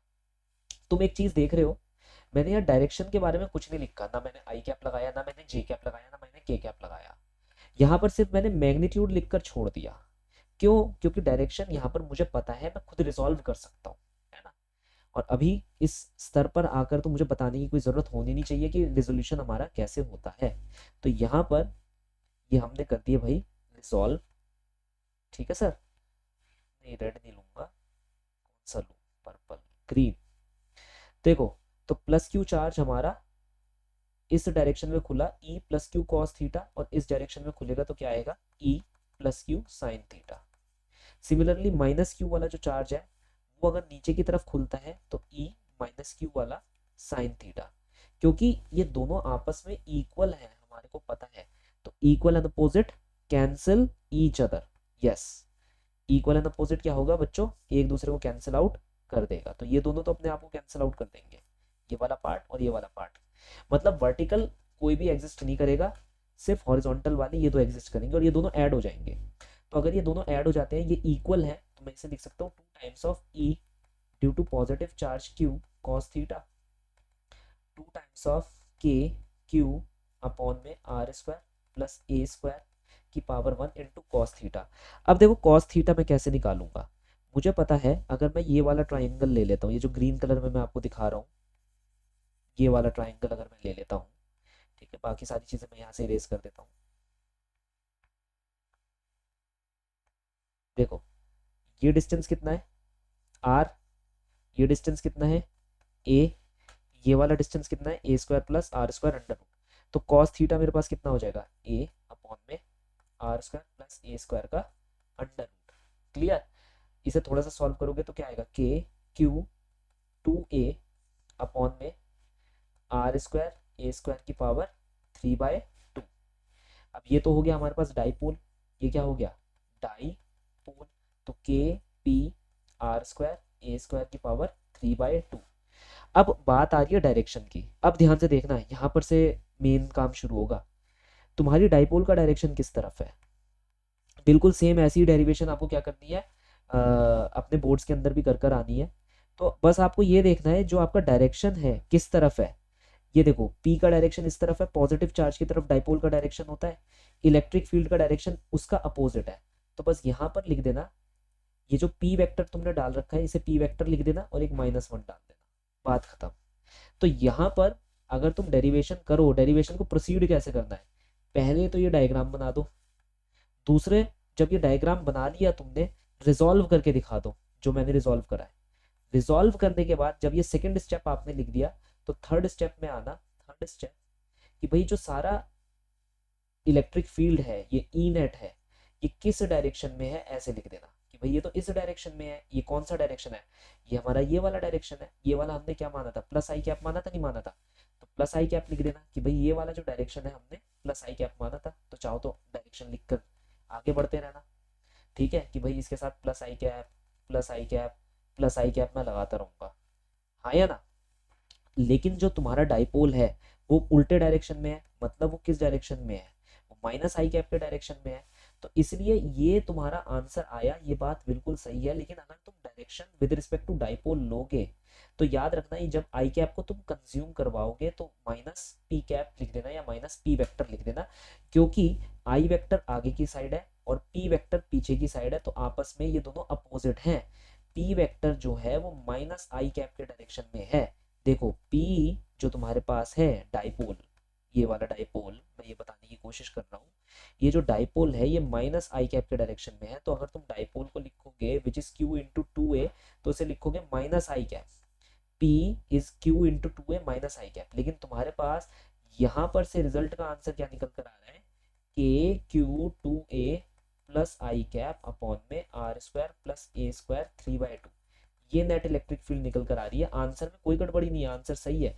लेकिन टीचर अगर डाइपोल के डायरेक्शन में आंसर पूछना चाह रहा है तो एक काम करना, इस पूरी चीज को कंज्यूम करवा देना, क्योंकि ये प्लस आई कैप डायरेक्शन में है और डाइपोल तो अपोजिट है। तो इसे लिख देना K minus P vector upon में R² प्लस A² 3/2। अब ये जो तुम आंसर दे रहे हो ये with respect to the dipole का आंसर दोगे और इसमें कोई भी गड़बड़ी नहीं होने वाली। Is that clear?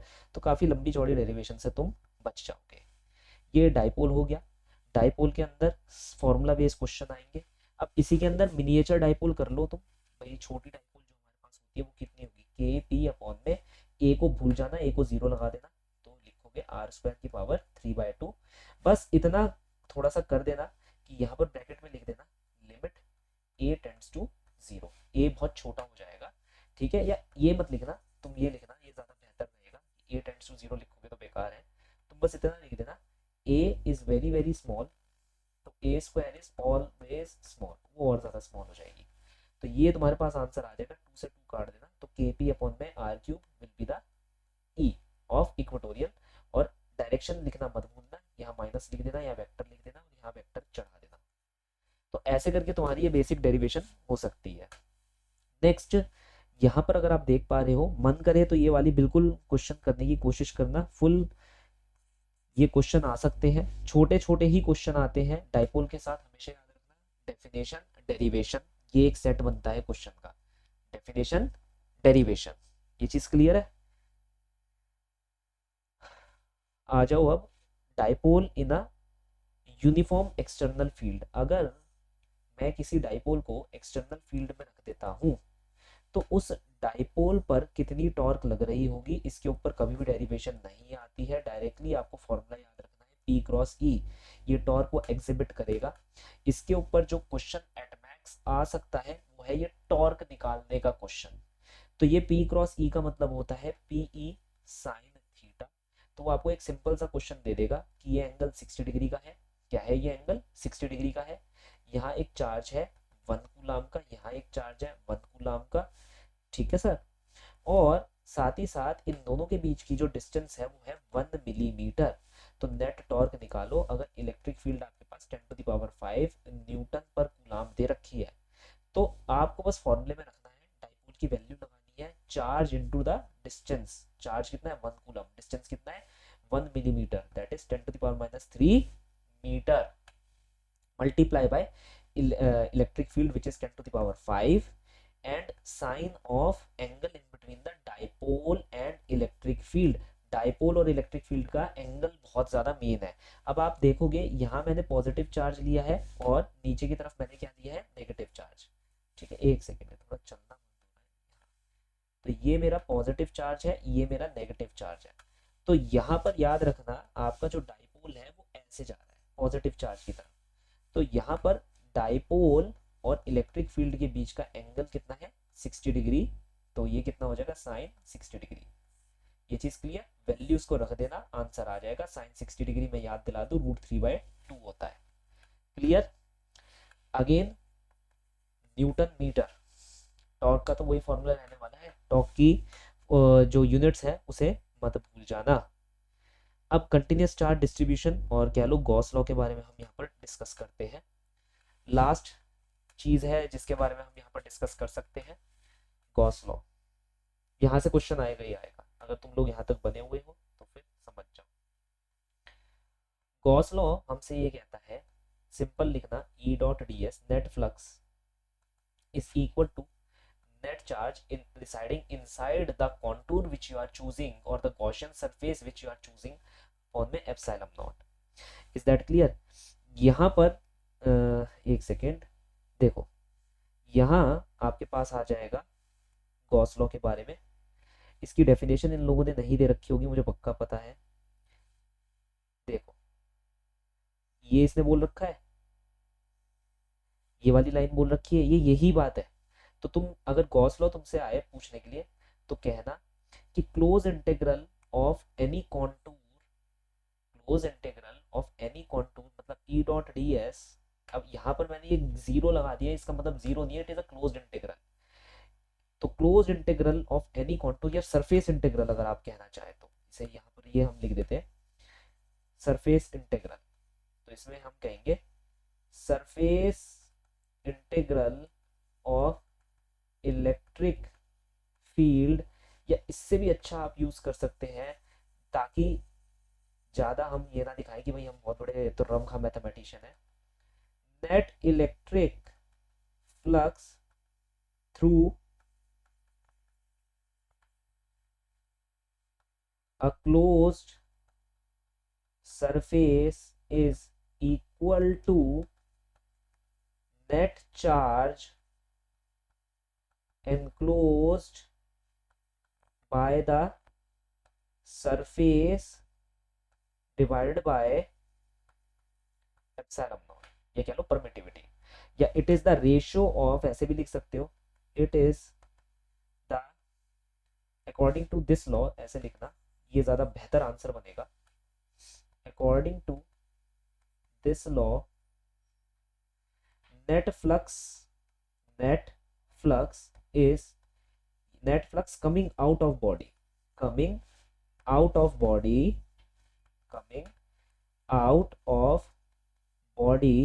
is equal to the ratio of net charge residing inside the body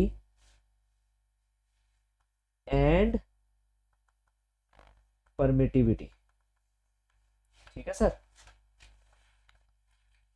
ये चीज हमारे पास क्लियर हो गई. भाई इन दोनों की रेशियो के बराबर होता ही है, सिंपल एज दैट. तो ये स्टेटमेंट लिख देना, ये फॉर्मूला लिख देना एंड दैट्स ऑल. अगर वो कहे प्रूफ कर दो for a positive point charge, वो प्रूफ भी मांगेगा for a positive point charge. तो यहाँ पर हम क्या करने वाले हैं, देखो वो क्या कहेगा कि प्रूफ करो for a positive point charge electric field का जो फॉर्मूला होता है वो होता है 1/4πε0 Q/r². वो कहेगा using Gauss law prove this, using Gauss law prove the following expression. ये बिल्कुल हम कर सकते हैं. तो आपको क्या करना है, आपको एक पॉजिटिव पॉइंट चार्ज Q ले लेना है. आपने कहना है कि at a r distance away, मान लो इस P पॉइंट पर मैं इलेक्ट्रिक फील्ड निकालना चाहता हूँ. इसके अराउंड मैं एक गॉसियन सरफेस बनाऊंगा जो कि क्या होगा, स्पेरिकल गॉसियन सरफेस होगा. मैं लिखूंगा E.ds equal to net charge which is inside the surface upon में epsilon naught, that is E dot D S. Net charge जो कि इनसाइड द सरफेस है हमारे पास कितना हो जाएगा, हम लिखेंगे क्यू अपॉन में एप्सिलॉन नॉट। अब यहाँ पर ध्यान से देखना, जो इलेक्ट्रिक फील्ड है वो भी बाहर की तरफ है और जो एरिया वेक्टर है वो भी बाहर की तरफ है, दोनों के बीच का एंगल कितना होगा, 0 डिग्री होगा। तो हम यहाँ लिखेंगे e d s cos 0 degree equal to q upon में एप्सिलॉन नॉट। मैं ई को बाहर ले लूंगा, डी एस क्या हो जाएगा मेरे पास, surface area of what, surface area of my sphere, ठीक है। तो ये हो जाएगा E, surface area of sphere क्या होता है 4 pi R square, Q upon में एप्सिलॉन नॉट, भाई आर रेडियस है ना तो 4 पाई आर स्क्वायर हो जाएगा। तो ई को आप लिख देना क्यू अपॉन में 4 pi R square epsilon naught, that is the net electric field at this point P. अगर वो ज्यादा एक कहते हैं ना फड़फड़ाए कि भाई डायरेक्शन बता दे, तो डायरेक्शन के लिए आर आर क्या उसके ऊपर चेप देना, ले पकड़, ज्यादा फड़फड़ा मत, है ना। तो ऐसे करके हम बोर्ड वाले टीचर को क्या है थोड़ा सा चमका सकते हैं। अब यहाँ पर ध्यान से देखो, जैसे ये वाला क्वेश्चन है ना, ये वाला क्वेश्चन है, वो हमसे कहेगा कि भाई ये बताओ इस फिगर के अंदर जो नेट फ्लक्स निकल रहा है वो कितना है, या नेट चार्ज जो इसके अंदर रिसाइड कर रहा है वो कितना है ना। इसके ऊपर भी क्वेश्चन आ चुका है बोर्ड के अंदर। तो हमने ये सिलेंडर बनाया, कह दिया ये सिलेंडर जो है यूनिफॉर्म इलेक्ट्रिक फील्ड के अंदर पड़ा हुआ है ना। ये रेडियस आर है, ये वाली जो इसकी सर्कल है इसकी रेडियस आर है, लेंथ एल है। ये बताओ नेट चार्ज जो इनसाइड है वो कितना है। तो आपको करना कुछ नहीं है, आपको यहाँ पर ये करना है, आपको ऐसे दिखाना है, ये पहला सरफेस, ये दूसरा और ये तीसरा। Is that clear. अभी तो मेरे पास कुछ है नहीं, तो तुम्हें बस ये बोलना है कि भाई ये जो चीज़ मेरे पास पड़ी हुई है इसके 3 सरफेस हो जाएंगे। पहला ये कर्व्ड सरफेस एरिया हो जाएगा, ठीक है। दूसरा मेरे पास ये वाले 2 सरफेसेस हो जाएंगे, क्लियर। तो आपको लिखना है e dot D s from the first plus e dot D s from the second plus e dot D s from the third, that should be equal to q inside upon में epsilon naught, clear. ये formula लिखना है भाई, तीनों का ई dot D S हमें निकालना पड़ेगा। अब ये निकालना आसान है, पता है क्यों, देखो यहां पर हम कह सकते हैं ये पहला सरफेस है, इसका एरिया वेक्टर बाहर होगा, ये दूसरा सरफेस इसका एरिया वेक्टर बाहर होगा, तीसरा सरफेस का एरिया वेक्टर ऊपर की साइड होगा। अब जो हमारे पास इलेक्ट्रिक फील्ड आएगी वो इलेक्ट्रिक फील्ड कैसे आएगी, वो इलेक्ट्रिक फील्ड ऐसे जा रही है। तो यहाँ पर इलेक्ट्रिक फील्ड ऐसे है, यहाँ इलेक्ट्रिक फील्ड ऐसे है और यहाँ ऊपर की साइड ऐसे है। तो यहाँ 90 डिग्री का एंगल है, यहाँ दोनों सेम डायरेक्शन में तो 0 डिग्री का एंगल है। यहाँ पर अपोजिट डायरेक्शन में है तो कितने डिग्री का एंगल है भैया, यहाँ पर हमारे पास है 180 डिग्री का। तो अगर मैं यहाँ पर ध्यान से देखूं, क्योंकि फ्लक्स होता है ई डॉट डी एस और ये डॉट क्या होता है कॉस थीटा, कॉस 0 डिग्री कितना होता है +1, कॉस 180 डिग्री कितना होता है -1, कॉस 90 डिग्री कितना होता है 0। तो यहाँ पर जो हमारे पास ये कर्व्ड सरफेस एरिया है that is the second one, तो हमारे पास आंसर आ जाएगा 0, क्योंकि 90 डिग्री के एंगल पर है, कॉस 90 0 हो गया। बचा ई डॉट डी एस 1 और ई डॉट डी एस 2, दोनों का एरिया सेम है, दोनों छोटे छोटे सर्कल है हमारे पास। तो हम यहाँ पर क्या बोलेंगे, ई तो सबके लिए सेम है, into area of the circle into cos 0 degree for the first one, ये पहले वाले के लिए, प्लस ई जगह है yes, into area of the circle cos 180 degree for the second one should be equal to q inside upon में epsilon naught. अब यहाँ पर ये दोनों कट जाएंगे क्योंकि 180 और 0 आपस में अपोजिट है ना, 180 -1 और 0 1। तो यहाँ क्यू इनसाइड की वैल्यू आपके पास कितनी आ रही है 0 आ रही है, दैट्स इट।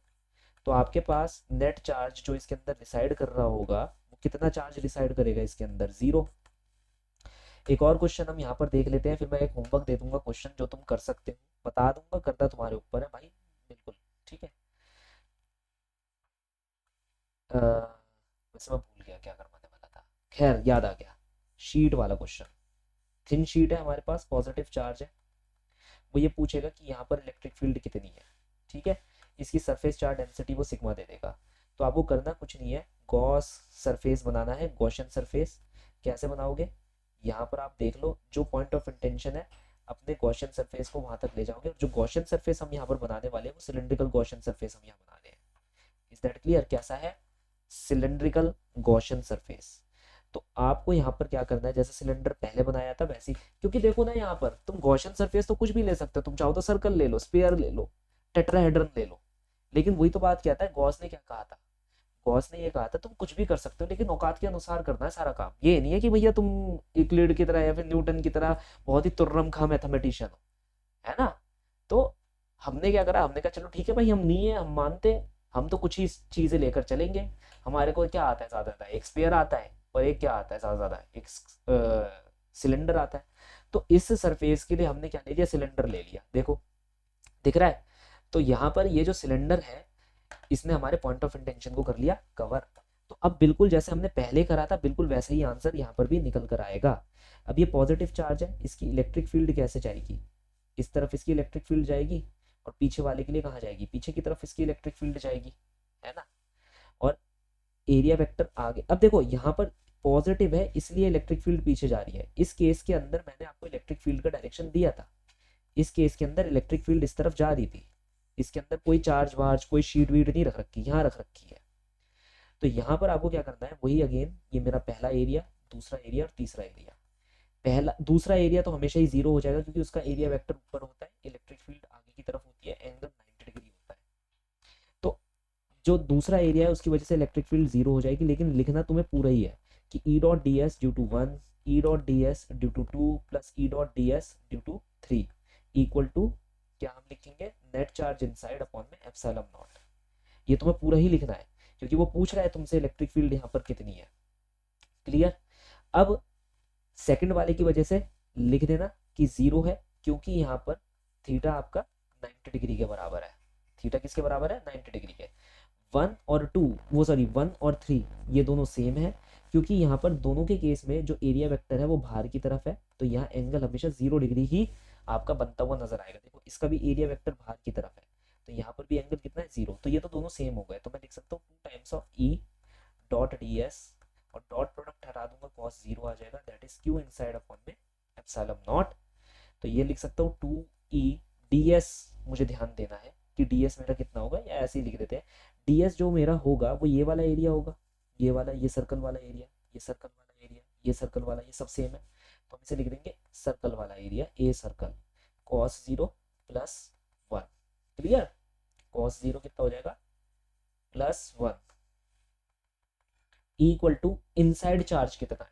अब इस फिगर के इनसाइड में जो चार्ज है वो यही वाला तो चार्ज है, ये वाला जो आप देख पा रहे हो, जो मैं स्केच आउट कर रहा हूँ, यही वाला तो चार्ज है। कोई और कलर लूँ क्या, ये वाला, ये जो सर्कल यहाँ पर है यही वाला तो चार्ज है।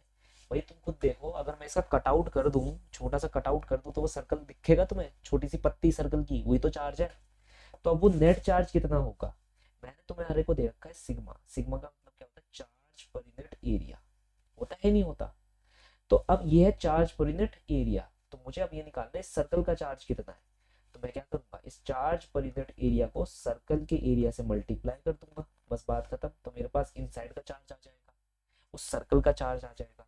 मजेदार बात देखो, ये दोनों एरिया कैंसिल हो जाएंगे, तो ई की वैल्यू कितनी आ जाएगी, सिग्मा अपॉन में 2 एप्सिलॉन नॉट। ये मेरे पास नेट आंसर देखने को मिलेगा। ये चीज क्लियर, जो बच्चा डेरिवेशन फॉलो कर रहा है ये डेरिवेशन कर ले। एक और है थिक शीट की डेरिवेशन, घर पर अपने आप कर लेना, नहीं बताने वाला मैं। ये थिक शीट वाली डेरिवेशन है, ये वाली कर लेना। एक और है डेरिवेशन थिक शीट जिसके अंदर चार्जेस दोनों तरफ अपार्ट हो जाते हैं, एक ये वाली डेरिवेशन कर लेना। क्लियर। एक और चीज मैं तुम्हारे को यहाँ पर बता दूं, ये क्वेश्चन तो यहाँ गिवन होगा, ये समझ लो ये अल्टीमेट अटमोस्ट इंपॉर्टेंट क्वेश्चन है, ये नहीं करोगे ये आ जाएगा अल्ट्रा इंपॉर्टेंट। ये क्या है भाई, आपका अल्ट्रा इंपॉर्टेंट क्वेश्चन है, ये करना ही करना है, इसे करे बिना आगे मत बढ़ना। देखो ये वाला क्वेश्चन मैंने करवा दिया, ये भी अल्ट्रा इंपॉर्टेंट क्वेश्चन है, हमेशा से आता रहा है, आता रहेगा। एप्लीकेशन ऑफ गॉस लॉ मैंने तुम्हारे को करवा दी है, शीट वाली इंपॉर्टेंट एप्लीकेशन होती है, उससे ज़्यादा नहीं आता, ये बहुत ही हार्ड क्वेश्चन हो जाता है। ये ऑप्शनल रखना, जो बच्चा थोड़ा अच्छा प्रिपेयर करना चाहता है वो ये वाला कर लेना, सीबीएसई में नहीं आएगा। अब मेन चीज़ आ जाती है कि भाई निशान लगवा दिए जाए तुम्हारे को कि कौन कौन से क्वेश्चन यहाँ पर तुम्हारे को देखने को मिल सकते हैं।